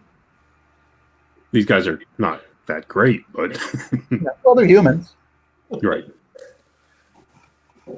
And they're inexpensive, so That brings us to the shackled slaves. These are your old orcs. Yeah. Again, but they've hammered them a bit. They're not normal orcs. As you can see, their defense is only 2. Their weapon skills are dropped to 2 offense and defense. Yeah. Their resilience is still 4. They lost their born to fight, of course. And so that's it. Yeah, that's an orc. Well, it's slower than an orc. 120 points for 20 of them. That is really dirt cheap. Yep. They don't get much cheaper than that. Force compliance. The unit may set its discipline to the value of a non-fleeing unit with Infernal Brand within 6. Okay. So you can use the Infernal Brand unit's leadership. Yes. Engage with one or more models. Force compliance. At the start of each friendly player turn, each unengaged, non-fleeing unit with 1 or more models with forced compliance must make a discipline test. So at the start of every turn, you're making a discipline test. Yep. If you fail, you become shaken. Every what? So you better be close with a 4 leadership. You got to keep them right up your general's butt. Yeah, they've got to be near somebody. Yeah, they're a porter. They're real missions in the next couple lines. Yeah. If it's passed, you're acting normally. Otherwise, you're that. If you have at least 1 full rank, receive an order from a single friendly unit with Infernal Brand within 6 and apply the following effects. They can be ammo bearers, which means blunderbuss, flintlocks, or pistols, which gave the order battle focus. Remove a model from the unit with force compliance for every natural 1 they roll with shooting attacks from the unit that gave the order. They can be sacrificial wretches. In that case, they take a hit point. Any hit points caused by dangerous terrain on their parent unit gives you the wound instead of them. I don't see the sacrificial wretches coming in much, but this one up here, shooting attacks made with a blunderbuss. So it's giving all the shooting attacks of your buddy's battle focus. That works well if you can. Your war platform goes into the woods that Ben's worried on this guy. That's a good point. Just pass your wounds off to these schleps. All these guys. Yep. If the spell, if your the hereditary spell grows and hits your guys, correct. Now you can push them off to these guys. Yep. Yeah, you can drop your hereditary into your own battle line because these guys can soak up the wounds. Soak up the wounds. Correct. Yep. Yeah, this is basically a 120 point buff that you have to put behind your lines to absorb wounds and give you battle focus shooting. I don't know. Can they do that? Can they soak up the damage from that? Any health point loss caused by dangerous terrain tests on their unit. The gave the order is ignored. But the order is given. Oh, the effect lasts until the end of the player turn. Okay, yeah, I guess so. At the end of the player turn. So if it comes down in your opponent's turn, they can't soak up the damage. Right. Only if it comes down in your own turn. Own turn, right. Okay. So they can soak it up 1 out, every other. It's more for movement effects. Correct. Yeah. If This somebody's though got the beast spell on you, you can still advance your guys and pass off the wounds. Yeah, Exactly. This battle focus is really good. If you could do, it would be even better if you could do like reroll ones to hit for some reason. Oh, like if it were blunderbusses at short range. Yeah. Okay. Yeah, see, I need to find out how the blunderbusses, with it being an area attack, too, the battle focus, wouldn't that just count as one of them? Every hit counts as a second hit. And a hit from a blunderbuss causes 2 guys, right? Right. Because it's an area attack 2 by 1. But if you do the battle focus spell from witchcraft on a unit and gets hit by a bolt thrower, only 1 shot gets to 6.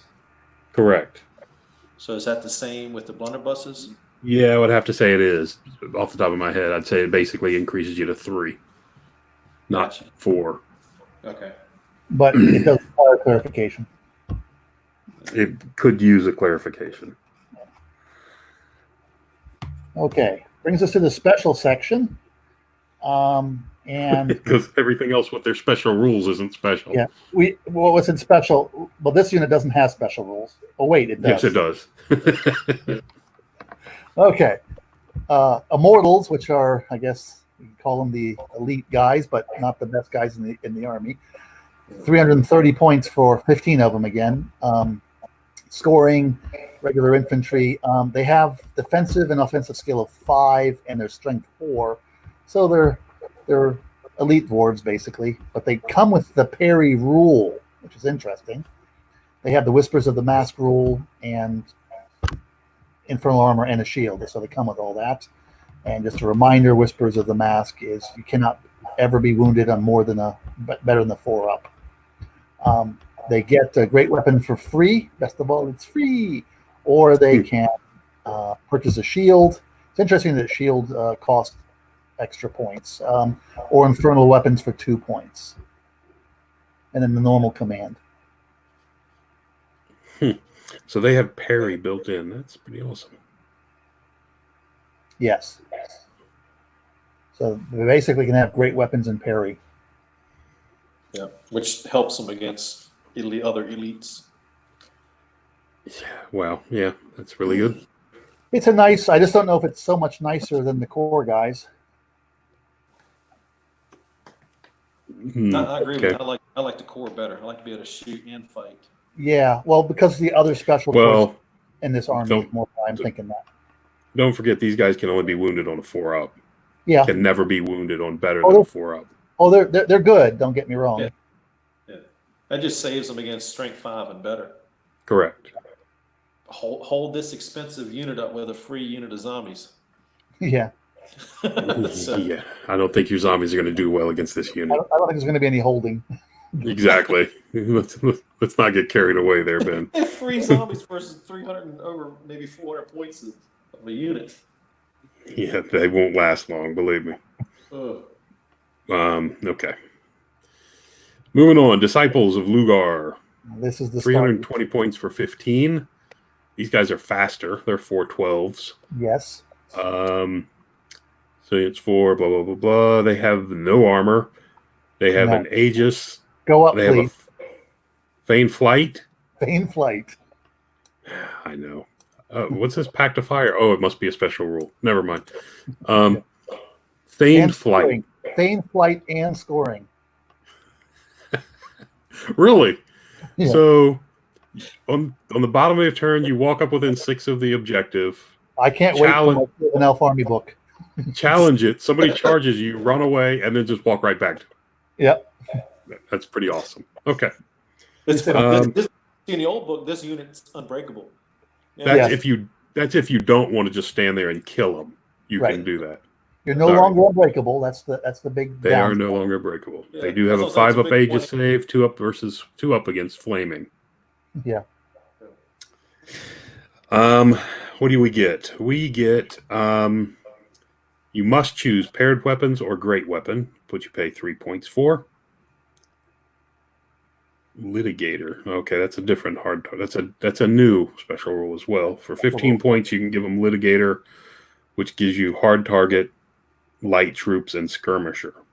But you do lose scoring for that. Yeah. All right. So Pact of Fire. Once per game at the start of a melee phase, you can let the Kadim inside them take control. They gain Fearless, Volcanic Embrace, and suffer -1 AP and -1 offensive skill until the end of the game. Yes. Oof. For a single round of Volcanic Embrace? No. It says once per game, right? Yeah, once per game. Yep. At the start. Basically, okay. So no you trade it. Teams. Right, you can trade your stats. So you trade this for that. Okay. So now you become Fearless. When they say once per game, they mean one melee. No, it lasts till the end of the game. Yeah. It lasts till the end of the game, but you can't use it.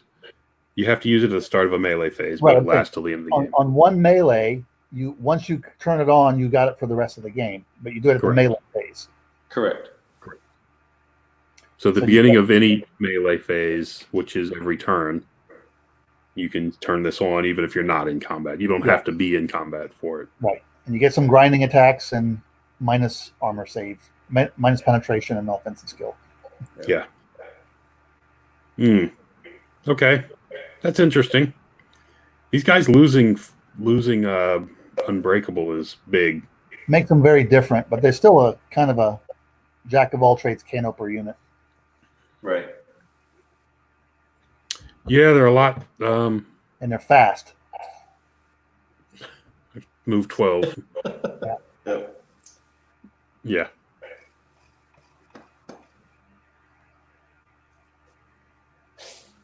Okay, brings us to the Kadim Incarnates, which are the large infantry, 3 to 6 models. You can only have 3 units. I like this rule. 3 units, only 12 models in the army. I like it when they do the limits as a model/unit combination. Like I hate it where Rail Knights are limited to the units, and their models are kind of are limited per unit. I think it's kind of weird. I like this way better. Okay, so 6/12, so they're also relatively quick. They cause fear, and they're fearless, and they got light troops again, and they have a magma. They have the underflyer rule, the magma tunneling, and they're supernal, so they do crumble. They have 3 hit points at resilience 4 only. They have a 5-up armor save, but an Aegis, 2 up against flaming, 5 against everything else. They have 3 strength 5 attacks, and at Aegis agility 4, and they have volcanic embrace D3 per model. Okay. And here's the special rule. Why not? Magma tunneling. During the charge phase, a model ignores other units and terrain when moving and automatically passes dangerous terrain tests caused by terrain. So basically, they tunnel under the ground and attack where they want, so they can't be chaffed.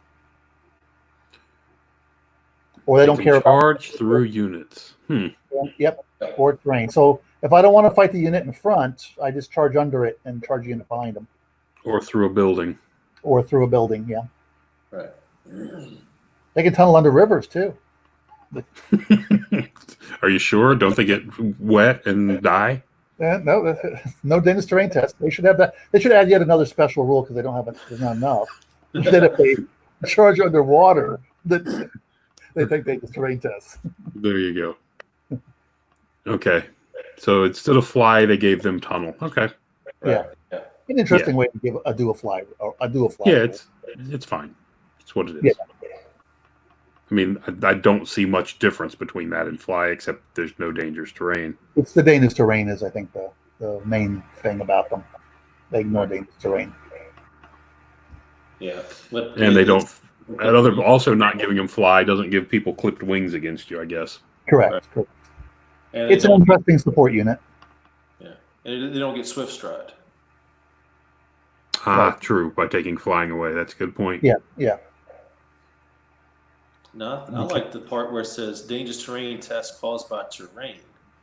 So Correct. That would mean that this spell would affect them, right? The hereditary does affect them. Yeah. Okay. Okay. But break the spirit wouldn't. Bake the spirit would not affect them.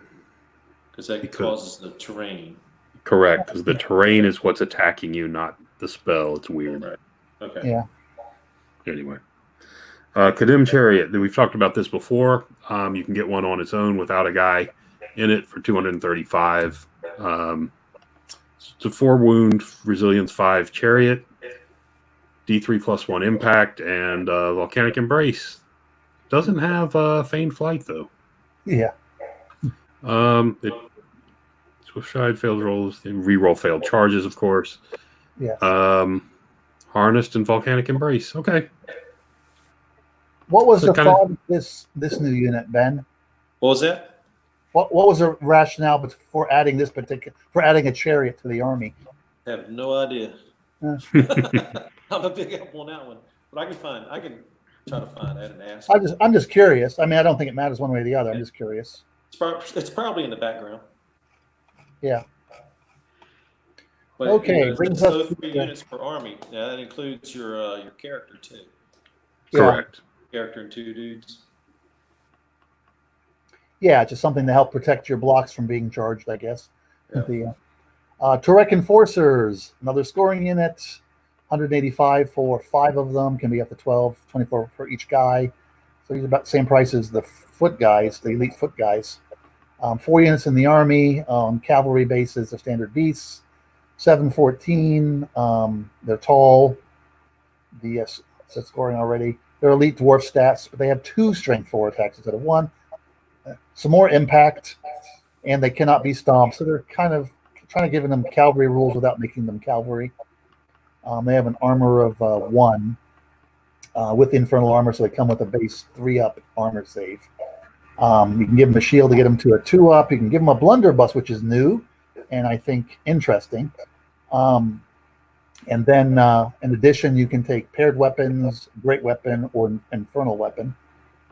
And you have the normal command options, but no special rules.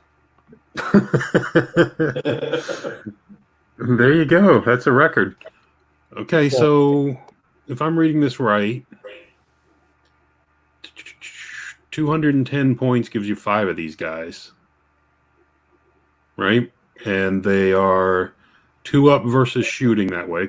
I'm giving them shields and paired weapons. Oh, okay. So I give shields and paired weapons. So I've got 210 points. I've got a unit that's resilience 4, 2-up armor from shooting. When they get in combat, they drop to a 3-up, but they deliver 3 attacks per model. That's right? Right. Yeah. Yep. So it's 15 strength 4 attacks, plus the impact strength 4 auto hit impact. Yeah. Right. For 210 points. Yeah. I think that's and discipline. Excuse me, discipline 9 on top of that. Yeah. I think you're gonna work the points for the infernal weapon. It's just they're expensive, but they give you a lot. You keep your 2 up. You go up to strength 5. Yeah, 10 attacks at strength 5 rather than 15 at 4. Yeah. Unless, of course, you want to go blunderbuss and then you maybe take the paired weapons. I don't think I don't think you're doing blunderbuss. Just to mess with people. Don't have march and shoot. I mean, I guess you move 14 inches and shoot another 18. They don't have light troops. They don't have light troops. They can't march and shoot. That's Yeah, that's what kills the blunderbuss. There you go. Yeah, among other things. But I would never take it. I just thought it was fun. Yeah. Okay. No. Like I said, that's really good. They're nice, but when you get to the next unit, I don't think you'll take these. I think you will. I like these guys a lot. So what do we got here? My turn? Okay. I thought I read the other one. So. Turek Anointed. They are 300 points for 3 models, can have up to 6. Also limited to 3 per army, 12 models. They're large beasts on 50 by 75s. They're the same speed as the guys above, except they get fear. They have 3 hit points at resilience 5, defensive 5. They have 3 attacks at strength 5, agility 3, unlike a lot of the other dwarves. They also get impact hits 1, and they have, oh look, a special rule. Shenmut's Thunder. If the model's unit has at least 1 full rank, and there is a model in the rank directly behind it, in the same file, its impact hits cause an additional hit while joined to the unit. Turret commissioners gain Shenmut's Thunder. So basically, you get impact hits from your second rank if you have a full rank. If you have a full front rank, yeah. So they can get rid of that special rule. It's too much. Anyway.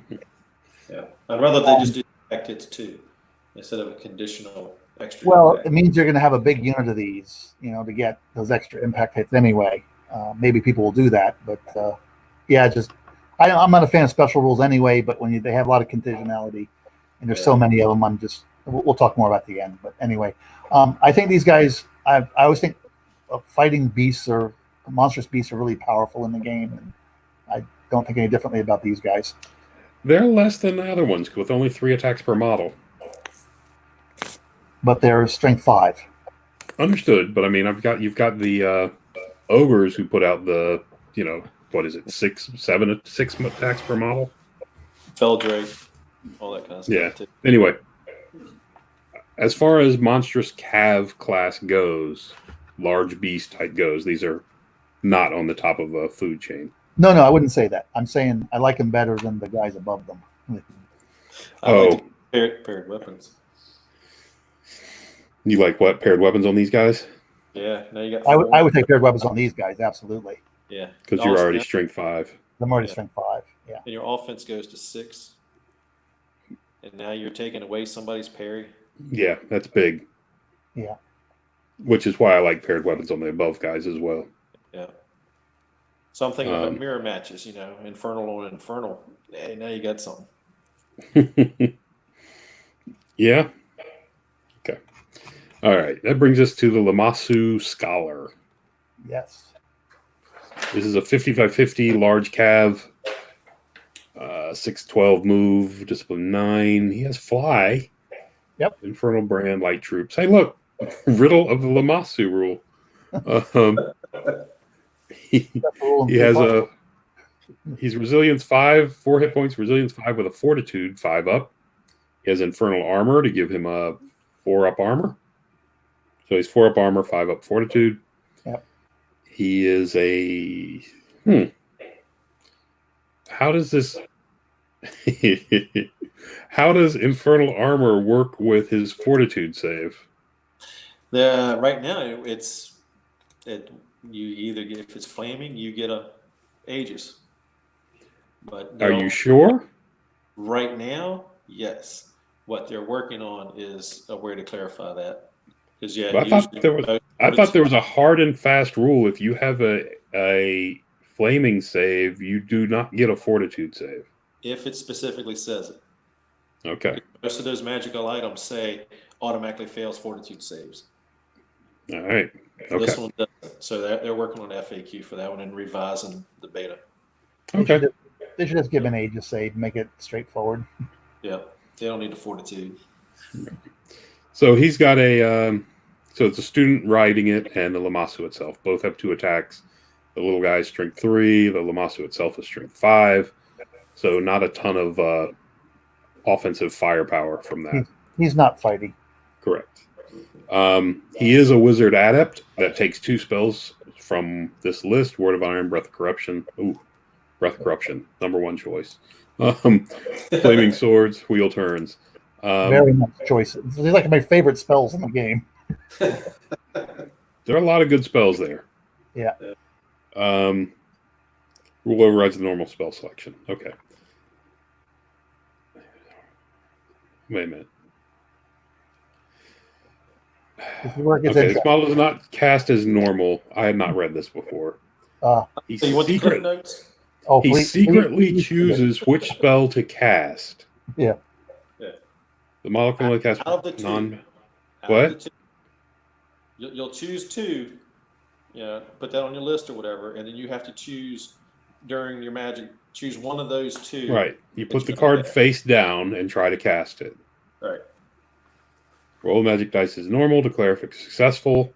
If it was failed, reveal what was attempted to cast. If it was passed, opponent may perform just something about successfully cast. Reveal what spell was cast. Just okay. Okay.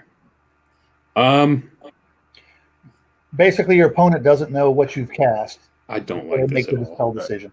Right. I don't like this at all. When do you pick your target? As when you're casting? Yeah.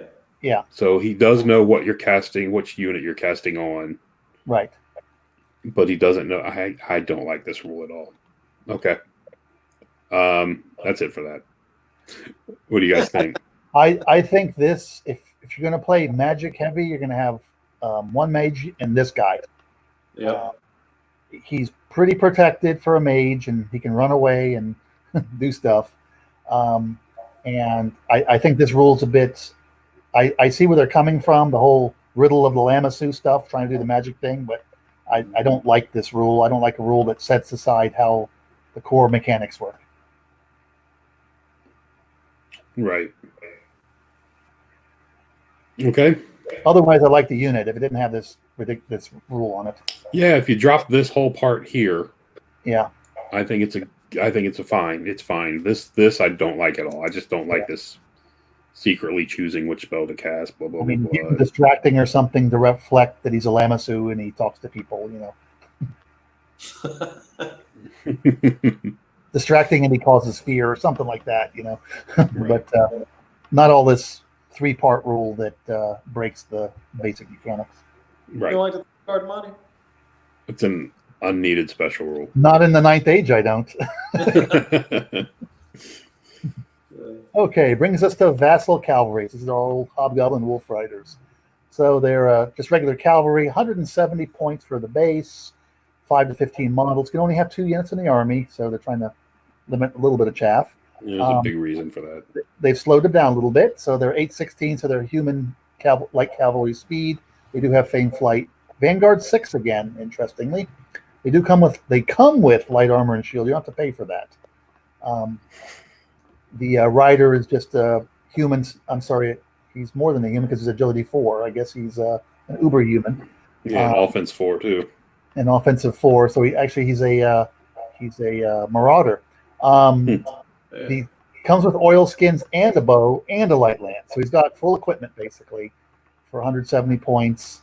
2 attacks, as we mentioned before, with these special steeds, and he can also get that vassal chieftain, who allows him to extend his leadership, which is a big freaking deal when you have chaff running around that gets out of the bubble. Yep. Although you're paying 30 points for that. Yeah.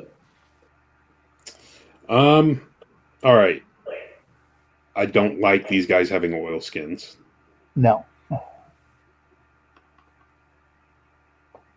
They're just running around flaming everything up. Yeah. They're slightly pricey because they're already tooled up for pure chaff. Yeah. But they do have so much utility. For pure chaff, it's still only 170, but for pure chaff, that's not bad. I mean, it's a little over. It's a little high, but they're not pure chaff. I'm saying they have, but they have all this utility. So yeah. There'll be what, 200 points with the chief? Yeah, 200 points with the dude. If you give him the dude, yeah. Okay. You just assign one of these to a unit you don't like and have it walk along behind it and throw oil skins at it every turn. Yeah. Or charge them in the rear if they have to, because they're not. Yeah. And then when you want to, charge them in the rear. Yeah, they got that would be with the dude. That's going to be what 3 and plus the 5 guys, 3 plus 4 guys, 7 strength 5 attacks and 10 strength 3 attacks. 7 strength 5. Well, the guy gets lances. 3, and then okay, yeah, and then 4 for the unit. Yeah. Oof, okay. Again, I don't like them having the oil skins. Yeah, and they have an armor of 4 up. So.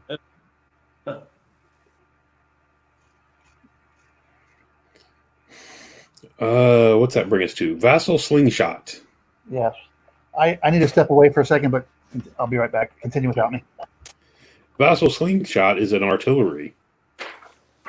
It can be fired in two ways. A bolt thrower, pretty much a standard bolt thrower, right? Yep, 1x5, strength 6, D wounds, D3. Or is an oil flask thrower with only a 36-inch range. 3 shots, strength 1, AP 0, gains an incendiary. Okay. So it's a 36-inch flaming to light to flame somebody up. Yep, to make them flammable. Yep. Or as a standard bolt thrower. Standard bolt throwers are what, around 90 now? Yeah, I think that's what they are. The Goblin bolt thrower, I think, I'm almost positive, is 90.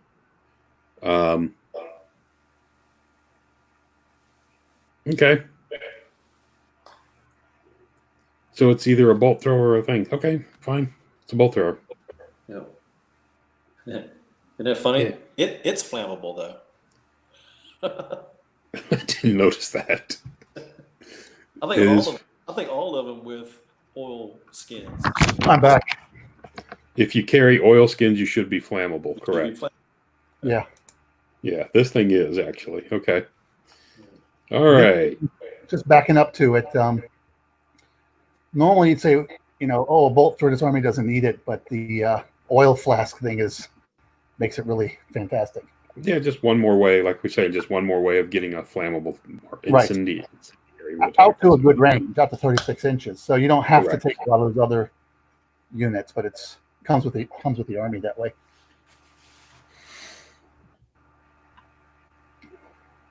Brings us to the gunnery team.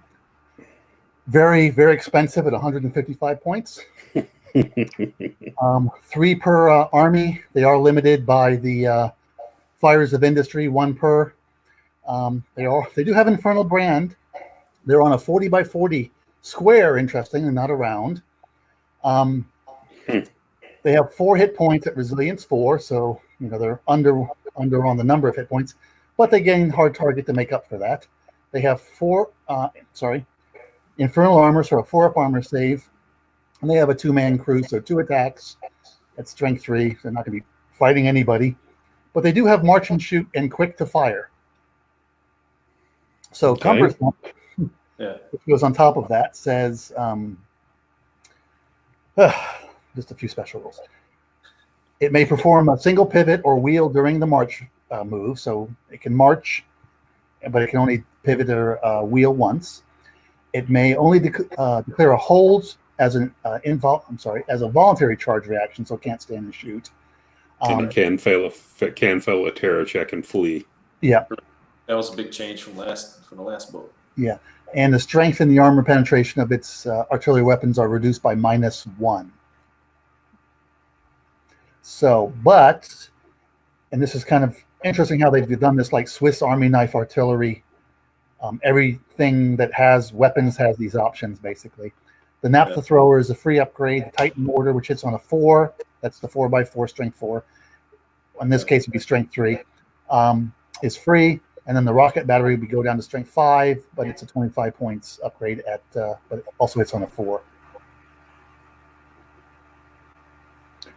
So everything's reduced by 1 strength.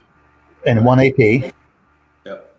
But you gain March and Shoot and Quick to Fire. Okay. Yeah, which is what the old ones were also. Yeah. So the naphtha thrower becomes a strength 3, AP 0, and a strength 4, AP 1 at close range, 18-inch range. And then your Titan mortar, 6 to 30-inch range, strength 3, AP 0, strength 6, AP 3 under the hull. And your rocket battery, 24-inch range, 4 shots at strength 5, AP 2, and then the multi-gun.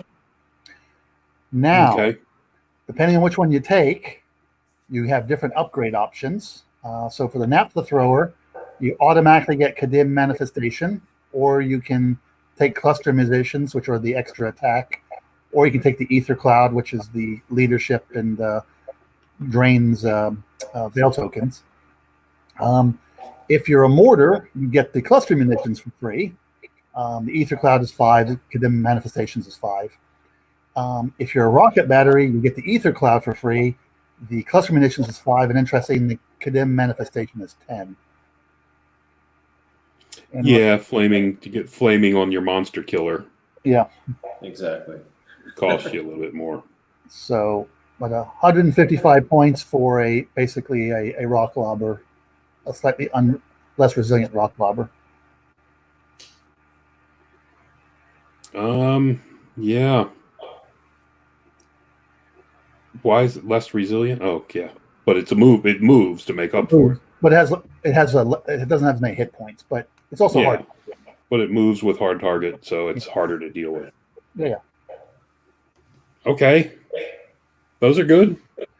These like, things. like model skirmisher. What's that?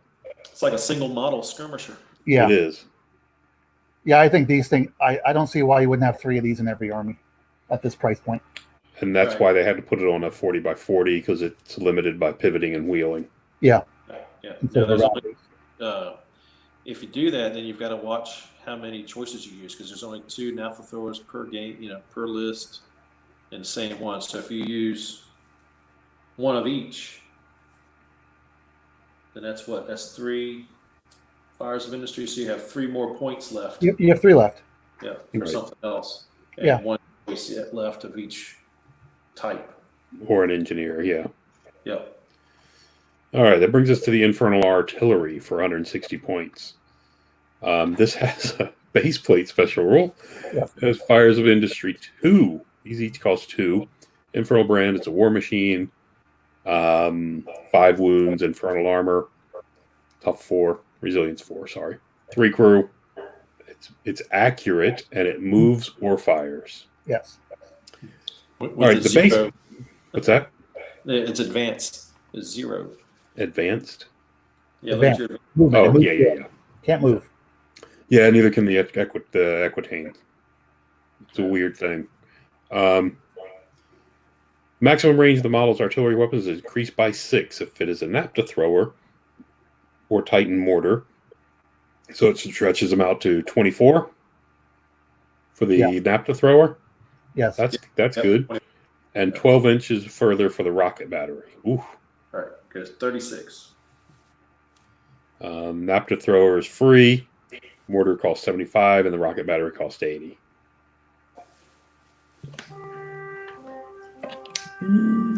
All right. The Infernal Dwarves are attacking. Yeah. Apparently so. Kadim Manifestations is free on that, and they all 3 have the 3 upgrades: the Cluster, Ether Cloud, or Kadim Manifestations. Yep. A little pricier on these guys. Yeah, it's twice what it was on the other guys, I think. Right? Yeah, 5s and 10s. And Cluster munitions is on the mortar. Okay. So that's your big artillery piece. So for the big mortar, it's 170 points to give it Ether Cloud or take cluster munitions for a strength 4 rock lobber. No. You must choose the Titan mortar, which is 75 on top of that 60. Plus 75, sorry, is what is that? 235. 245 end up, yeah. 250 for the strength 4 strength 4 catapult. Yep. So pricey. Strength 4 is pretty good. What's the trebuchet? 280. Oh, okay. Yeah. Anything else you want to say? Throw in there, Ben? So compared to the, well, the trebuchet does have an extra wound. Don't get me wrong. Yeah. Of course, it's leadership 6. So the Dwarven Catapult is 205. If you give it the Rune Crafted, it's 300. So this is cheaper than the Dwarven Catapult. Yes. Yeah. But this one can't move. That is true. And it can't gas people. The Dwarven one. You can't do what? Can't gas people. The Ether. Oh, it can't do the Ether Cloud for 10 more. I really think that Ether Cloud is really good. So And this only has a 36-inch max range too. 42 because you're sorry. Did you already add this 12 to it, Ben? Let's see. No, you did not. Or sorry, the 6 because it's a Titan mortar. Yeah. So it's So normally 30 inches. Okay. Yeah. So 36. Okay. I got it all written down. They've got a nice little chart in the back too. But I wanted. Yeah, you could have been right. Could have been wrong. Okay. That's happened. So All right. these are all interesting artillery pieces for an army that should have interesting artillery. Yeah. Yeah. They just seem a little discounted to me compared to some other things. That's all. Yeah. Brings us to the last category, the instruments of destruction. I got to say, I love the name of this category. But I would think a big-ass mortar dropping on you would be an instrument of destruction. I would think so as well. Okay. A lot of people's favorite, the Infernal Engine. You now can have 2 of them. They're 400 points. I don't remember what the old base size was, but they're on 60 by 100. So you add another 60 by 100. They are gigantic. They have a fixed move now, which I rather like. 6 advance, 10 march. They are fearless. They get Fire of Industry 2. So get 2 of those things on things. Full steam ahead, special rule. Furnace breach, special rule. And they are unbreakable still. So they have 6 hit points at resilience 7 with a 3-up armor save. They have 3 crew attacks at strength 3, which are quick to fire. And they have a chassis who has no attacks, but it does have D3 grind, and it gets impact hits D6 plus 1. Now we get to the special rules. Okay. So first, we have the full steam ahead. The model may only perform a single pivot or wheel during the march move. If the model is charging, it may pursue or overrun if possible. If the model is not charging, its pursue distance is 0. It must pursue, I'm sorry. So the weird thing about this rule is if you're charged, you never pursue. If you charge and you win, you have to pursue. No rolls or anything. Okay, that's flavorful. If the model is charging, it must pursue or overrun if possible. Yeah. If the model is not charging. Okay, so in the second round of combat, it's not charging. So you pursue. Its pursue 0. distance is 0. Yep. It's all about momentum. Yeah, this is weird. Okay, I don't like the way this is written. It's not written that well, but basically when you charge, you automatically pursue. Otherwise, you don't pursue.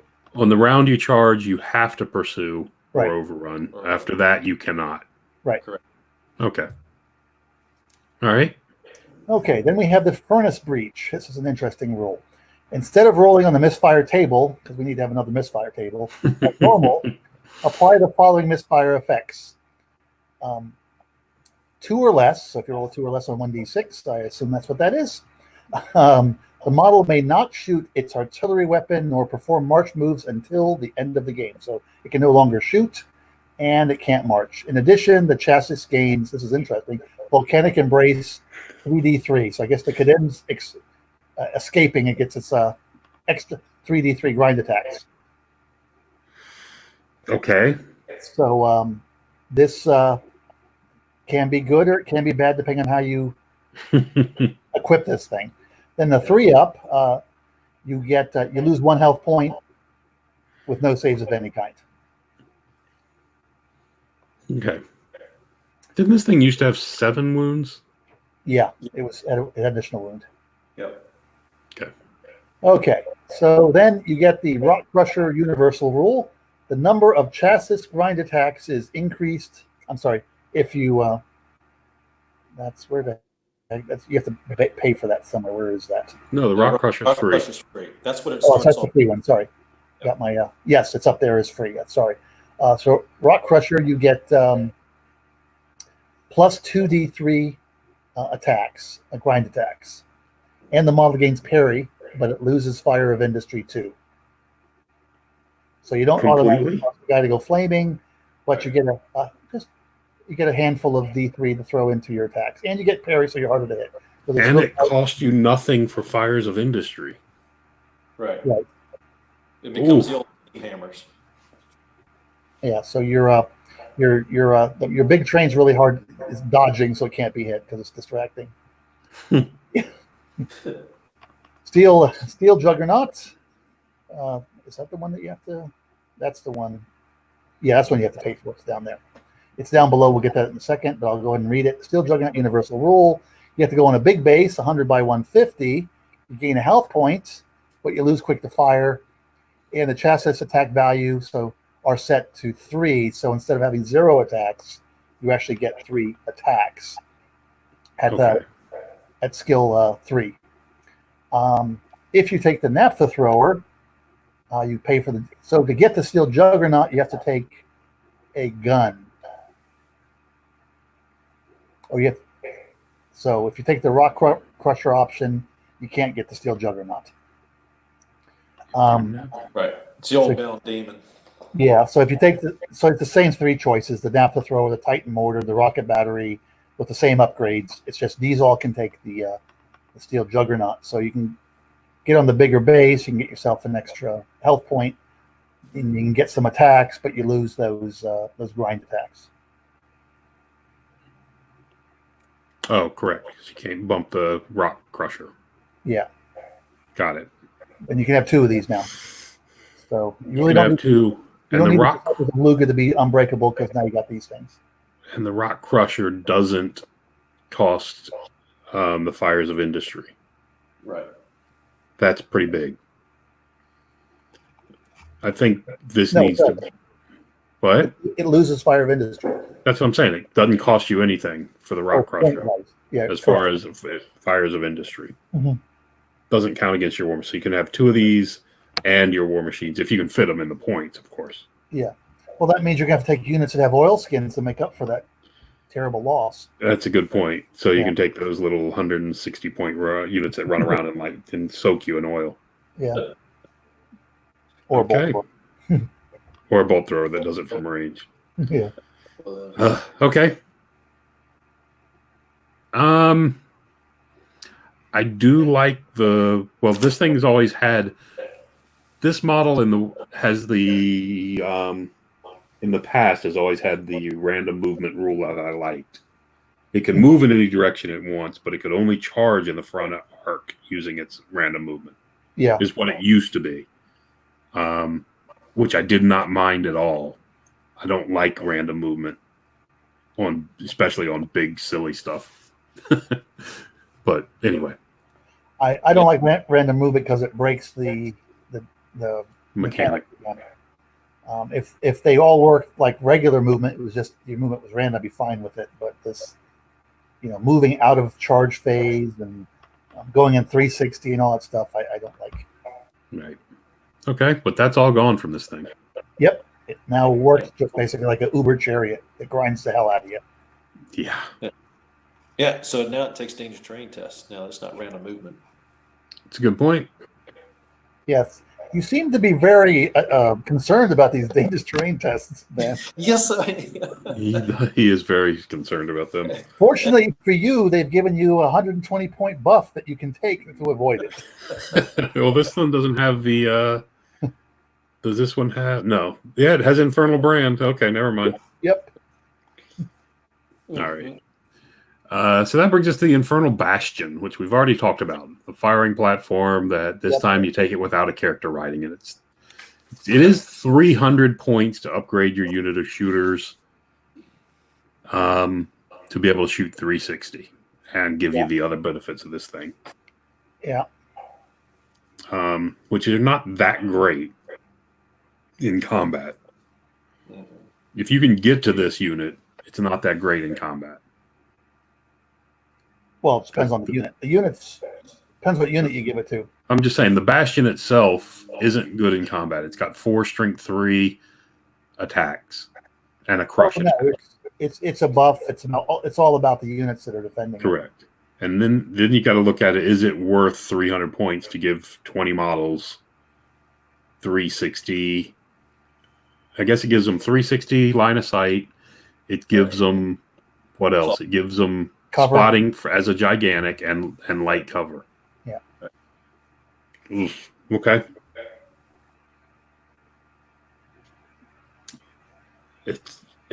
Anyway, I don't know. It's interesting because you can have it as both out of your characters, or you can take it this way and not dip into your characters if you should do so, wish to do so. Plus, it doesn't with your character. It goes toward fires of industry, whereas this one it doesn't. Correct. I noticed that, yeah. So that would be incentive not to take it with your characters if you want to take it. Yeah, I think there's a good incentive not taking it because, like you said, it doesn't come out of your character points.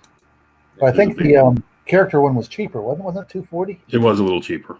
Yeah, the whole thing is expensive. Yeah, it's expensive. When you put a character on it, that's why I would do it without the character. Oh yeah, right.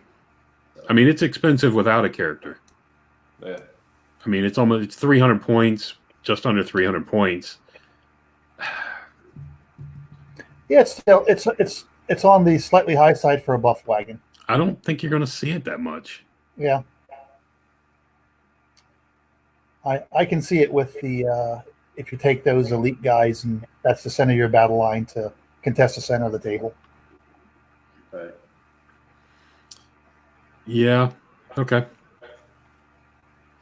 There Brings you go. us to a popular item, the Kadim Titan. We've done all the little brothers. Now we got the big one. 480 points. Gigantic infantry on the big base. Can only have one.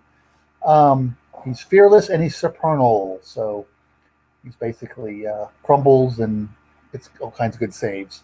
714 movement. I don't remember if that was the same before. Leadership 8. He's got 7 hit points with resilience 6, defensive skill 4. So he's not super hard to hit. He's got Aegis 5 up, 2 against flaming. He's got 5 strength, 6 attacks, agility 4, but only AP 2. He does have yet a special rule, and he has volcanic embrace 2d3, so more grinding attacks. Okay, special rule is the attack attribute. The model's grinding attacks from volcanic embrace gain +1 to wound. In addition, enemies suffer -1 armor in base contact with the model. Okay. So get rid of this rule here on the end. This thing right here. Get rid of that and bump his AP up to 3. Come on. Well, then he would get his 5 attacks with AP too. This way you can have 2 different sets of dice every time you roll. Okay. Sure. This thing kind of taking another hit, didn't it? It took huge hits. Yeah, it's cheaper though. How much was it used to be? It was over 500. Okay. Yeah. I mean, because I'm looking at it, I think it at least had battle focus before, didn't it? Correct. Yeah, it has no battle focus. Agility's worse. AP's worse. Strength's worse. Yeah, 5 attacks that are mostly hitting on It's probably definitely 4s. Yeah, because it had 6 attacks. It Yeah, used it to used be to able be a better offensive weapon skill as well, didn't it? Yeah, it used to have better offensive. Yeah, I'm gonna say, like I said, it's 5 attacks that are offensive skill 4. It used That's to self-wound though, didn't it? It did something that it could wound itself or something. Not that I recall. I don't think so. It had a special attack or something other against things with the Aegis save against flaming. If I remember correctly, I can't remember, but.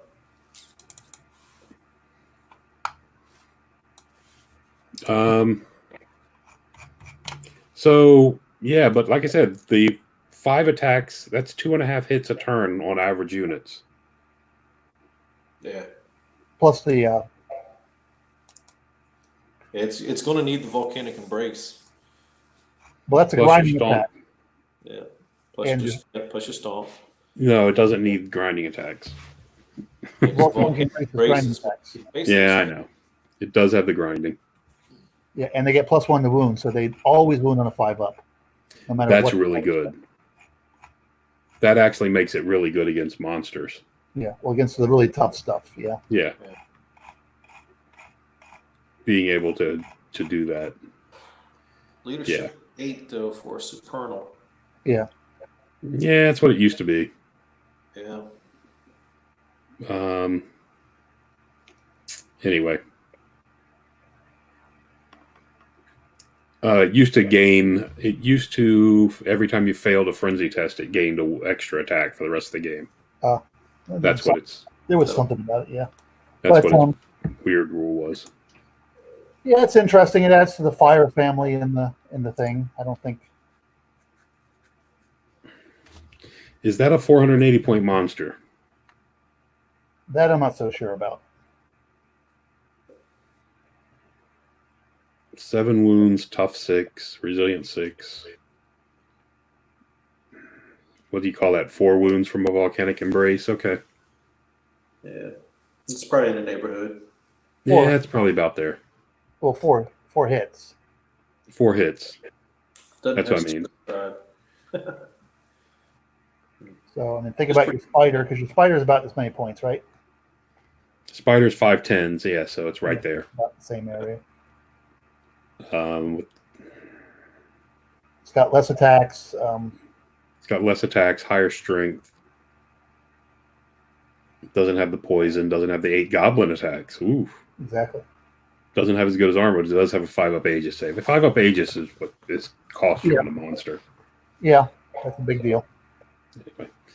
All right. The challenge is, does it put out enough attacks to overcome ranked up units? Right. If it's infantry, I think it definitely does. You know, that's what you have to think about. Is it going to crumble in front of infantry? Or Well, not? it's got 5 attacks and 2d3 and 1d6 attacks Yeah. against infantry. So it'll stand up against infantry. So that's really, I think, your bigger fear is that because it's basically not going anywhere. Right. So questing knights would probably run through him, wouldn't it? No, resilience 6. No. They're only tough. They're only strength 5 on the charge and 6 afterwards. They're going to hit him on 4s. He's got a 5-up save versus it. So, Well, didn't they get a +1 to hit against fear? they do get a +1 to hit against him if he causes fear.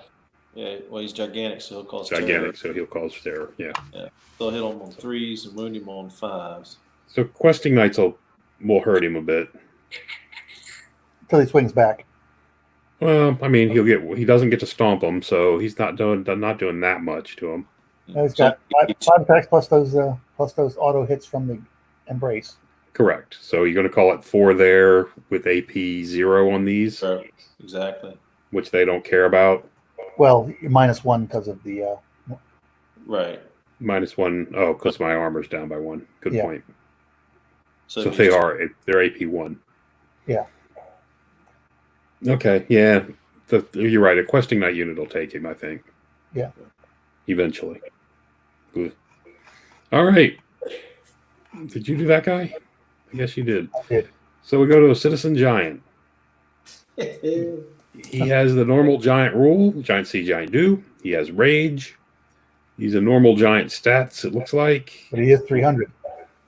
Don't see anything. He's a bit more because his giant seed, giant do Infernal armor.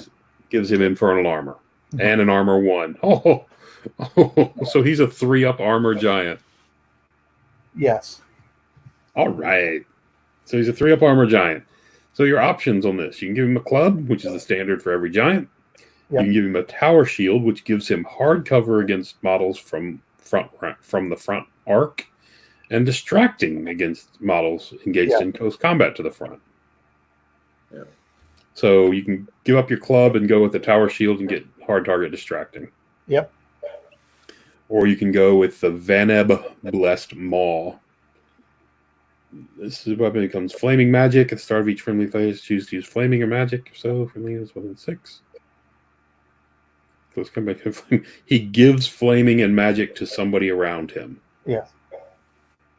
Okay. All right. Don't see that one being taken. Don't see that one. Is the shield going to be taken? Probably not, but it could be interesting. Yeah, I think everybody wants the strength 6 AP 3. If you're taking this thing. Yeah. Oh, but the armor is really nice to him. It is. It is. Okay. 3-up, 5-up against flaming. Yeah, that's true. Yeah. Yeah. A And big that brother. brings So us- this guy's got 8. There's your nice quick reference chart you were referring to several times? Yes. Is there a quick reference with annex for all the special rules? The 18 pages? There is. All right. So that's the Army book. That's a lot of detail we went through on the Army book. Overall, my overall thoughts, and this is a thought. This is towards the entire game, not just the Infernal Dwarves. Is auto hits are way too prevalent, and this army takes full advantage of that. Other than that, the special every unit having its own kind of special rule thing is a little annoying to me. Seems like it. They don't. It's not every unit, but it just kind of seems that way. Just most of them.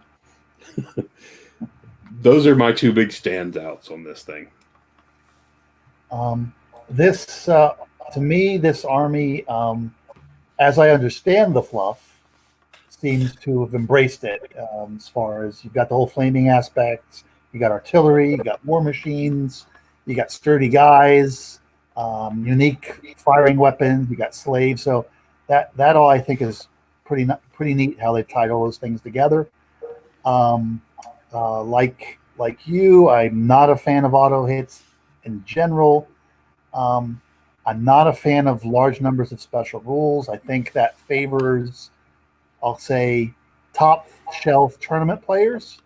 I think for the average person wanting to play a game or starting to get into a tournament, they will just be tabled. They won't know all these rules.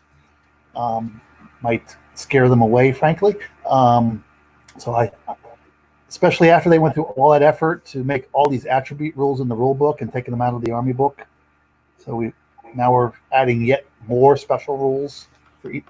We've created all those special rules. Now we have all the special rules, and not only for the Army, which I'm fine with, but at the unit level, ad nauseum. So I'm troubled by the number of special rules in here, and I do think there's a couple of rules on units that I think might be a step too far or not worth their time. And I do think the points are off on a lot of the units. Some are probably a little too cheap, but some I think are also a little too expensive. That'll get sorted out in time. I'm more worried about all the special rules and all the auto hits. But Ben, what do you got to say?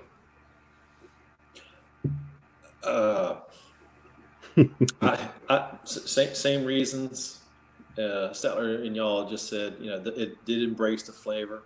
It's really good. Because I've got experience with the old Infernal Dwarves, the special rules doesn't really bother me, because a lot of them are the same. They're just worded more in detail. But maybe from the whole game aspect, maybe there's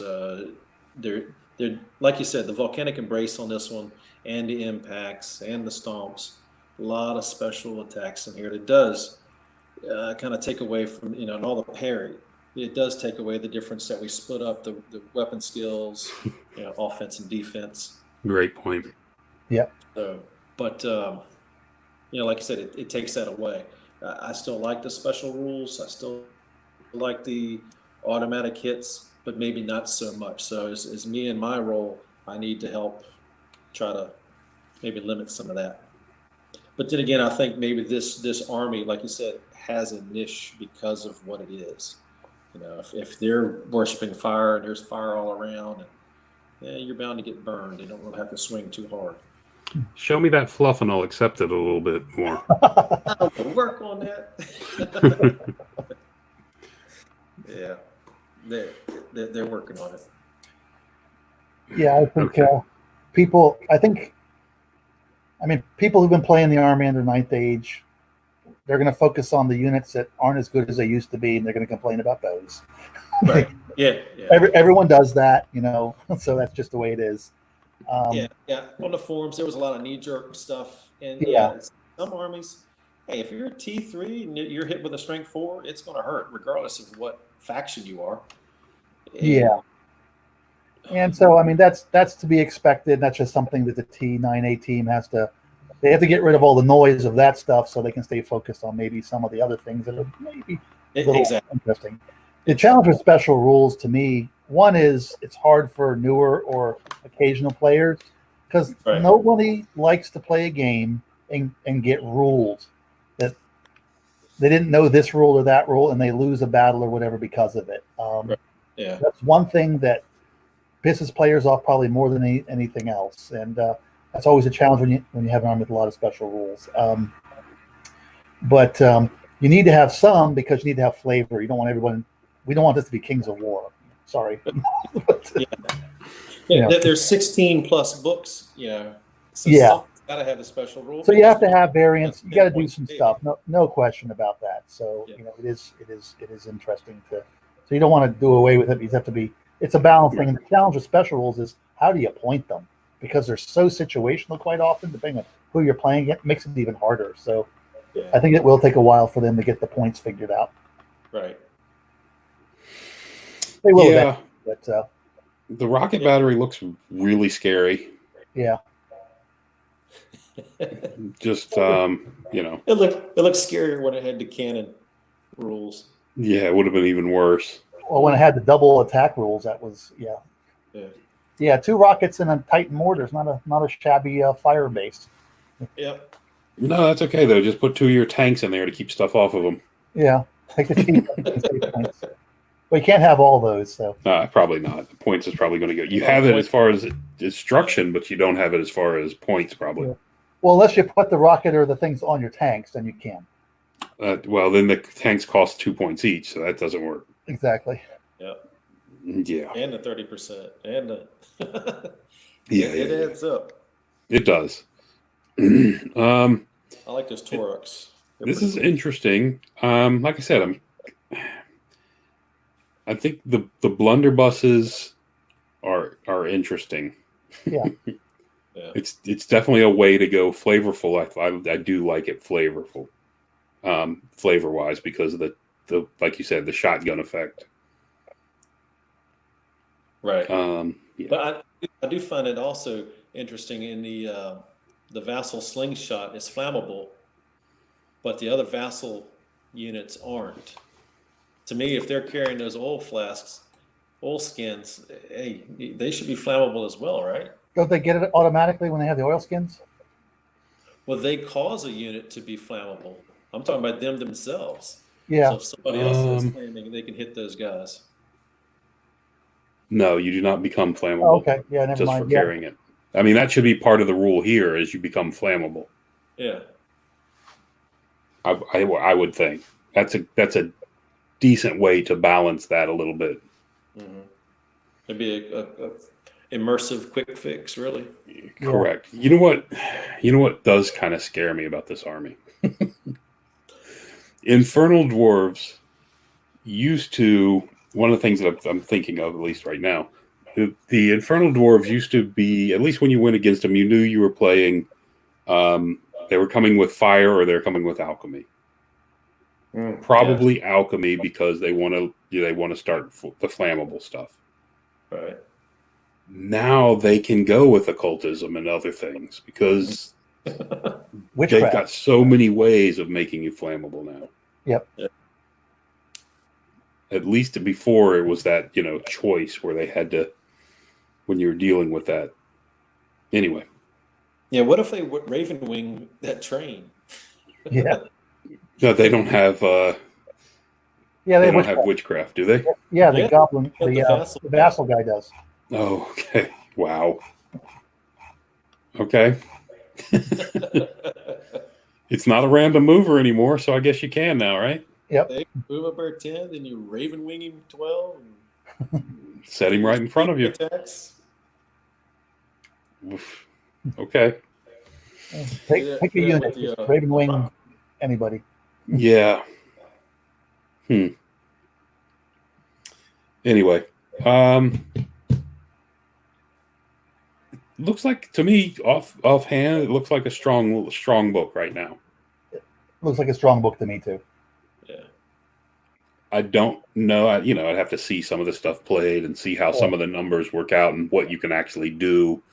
Because a lot of it looks really strong, but then when you start adding it up, he's like, well, if I do this, I can't do this. I can't, the points start limiting Points it are a adding bit. up. That's the one thing. It is a smaller elite army, unless you take a lot of those vassal guys. Right. And I'd have to see how that works out. But first, like I said, first impression is this is a strong list. It has a strong core to me. Now, it's not the only army that does that, but I think it is a strong core. Right. Which, if they start doing that for all the armies, I'll be fine.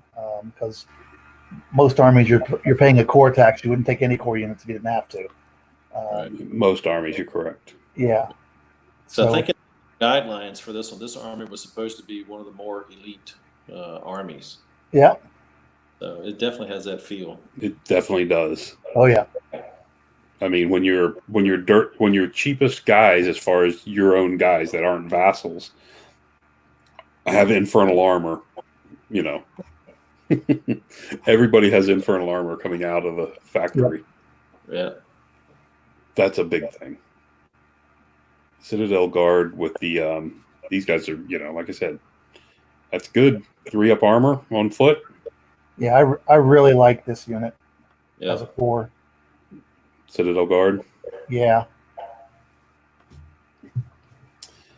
They're pricey though. they are pricey. They are pricey.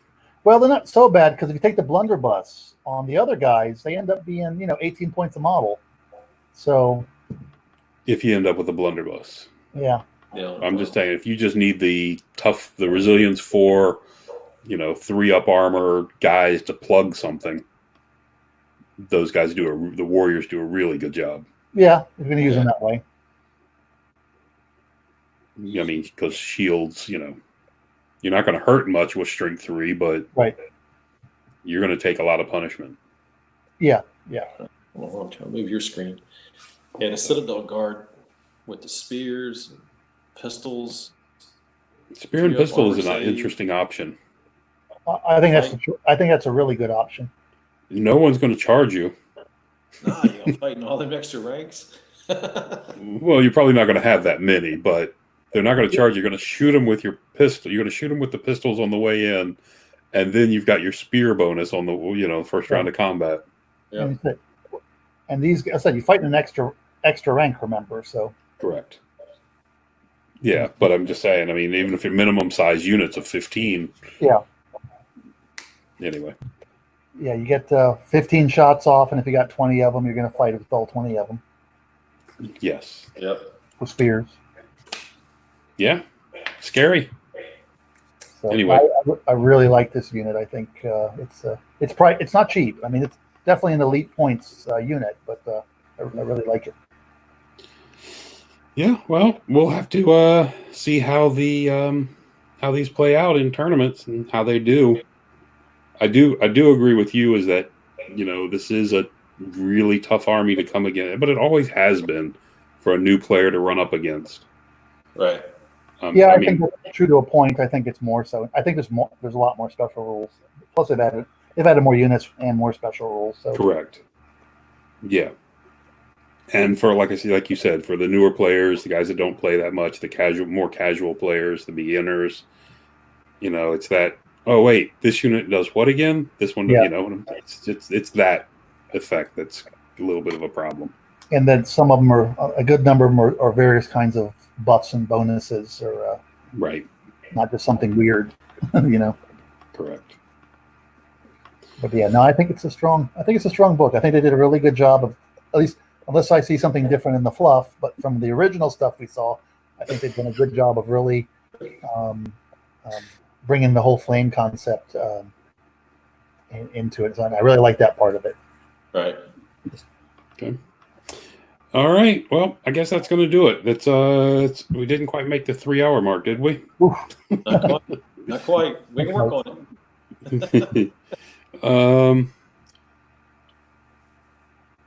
Yeah. That's a good point. Somebody just posted in the thing that the stand and shoot is not that great with the pistols, as I was saying, because they're probably not going to hit you except on a 6, because they take -1 for being charged and probably taking range. Oh, it's not great, no, because So- it's probably going to be 6s all the time. Oh, It's a good I forgot point. to turn the comments on. What's that? So I forgot to turn the comments on. Oh, okay. There hadn't been a whole lot, but Yeah. Yeah, it's a good. That is definitely a good point. All right. Well, let's wrap this up. And thanks for coming, guys. Thanks anybody who stuck around for this 3-hour nightmare. There you go. And we'll see you guys again soon. Hopefully soon. Yeah, Yep. thanks Thanks Ben. again, Ben. All right, see y'all. All right. Good night. Show.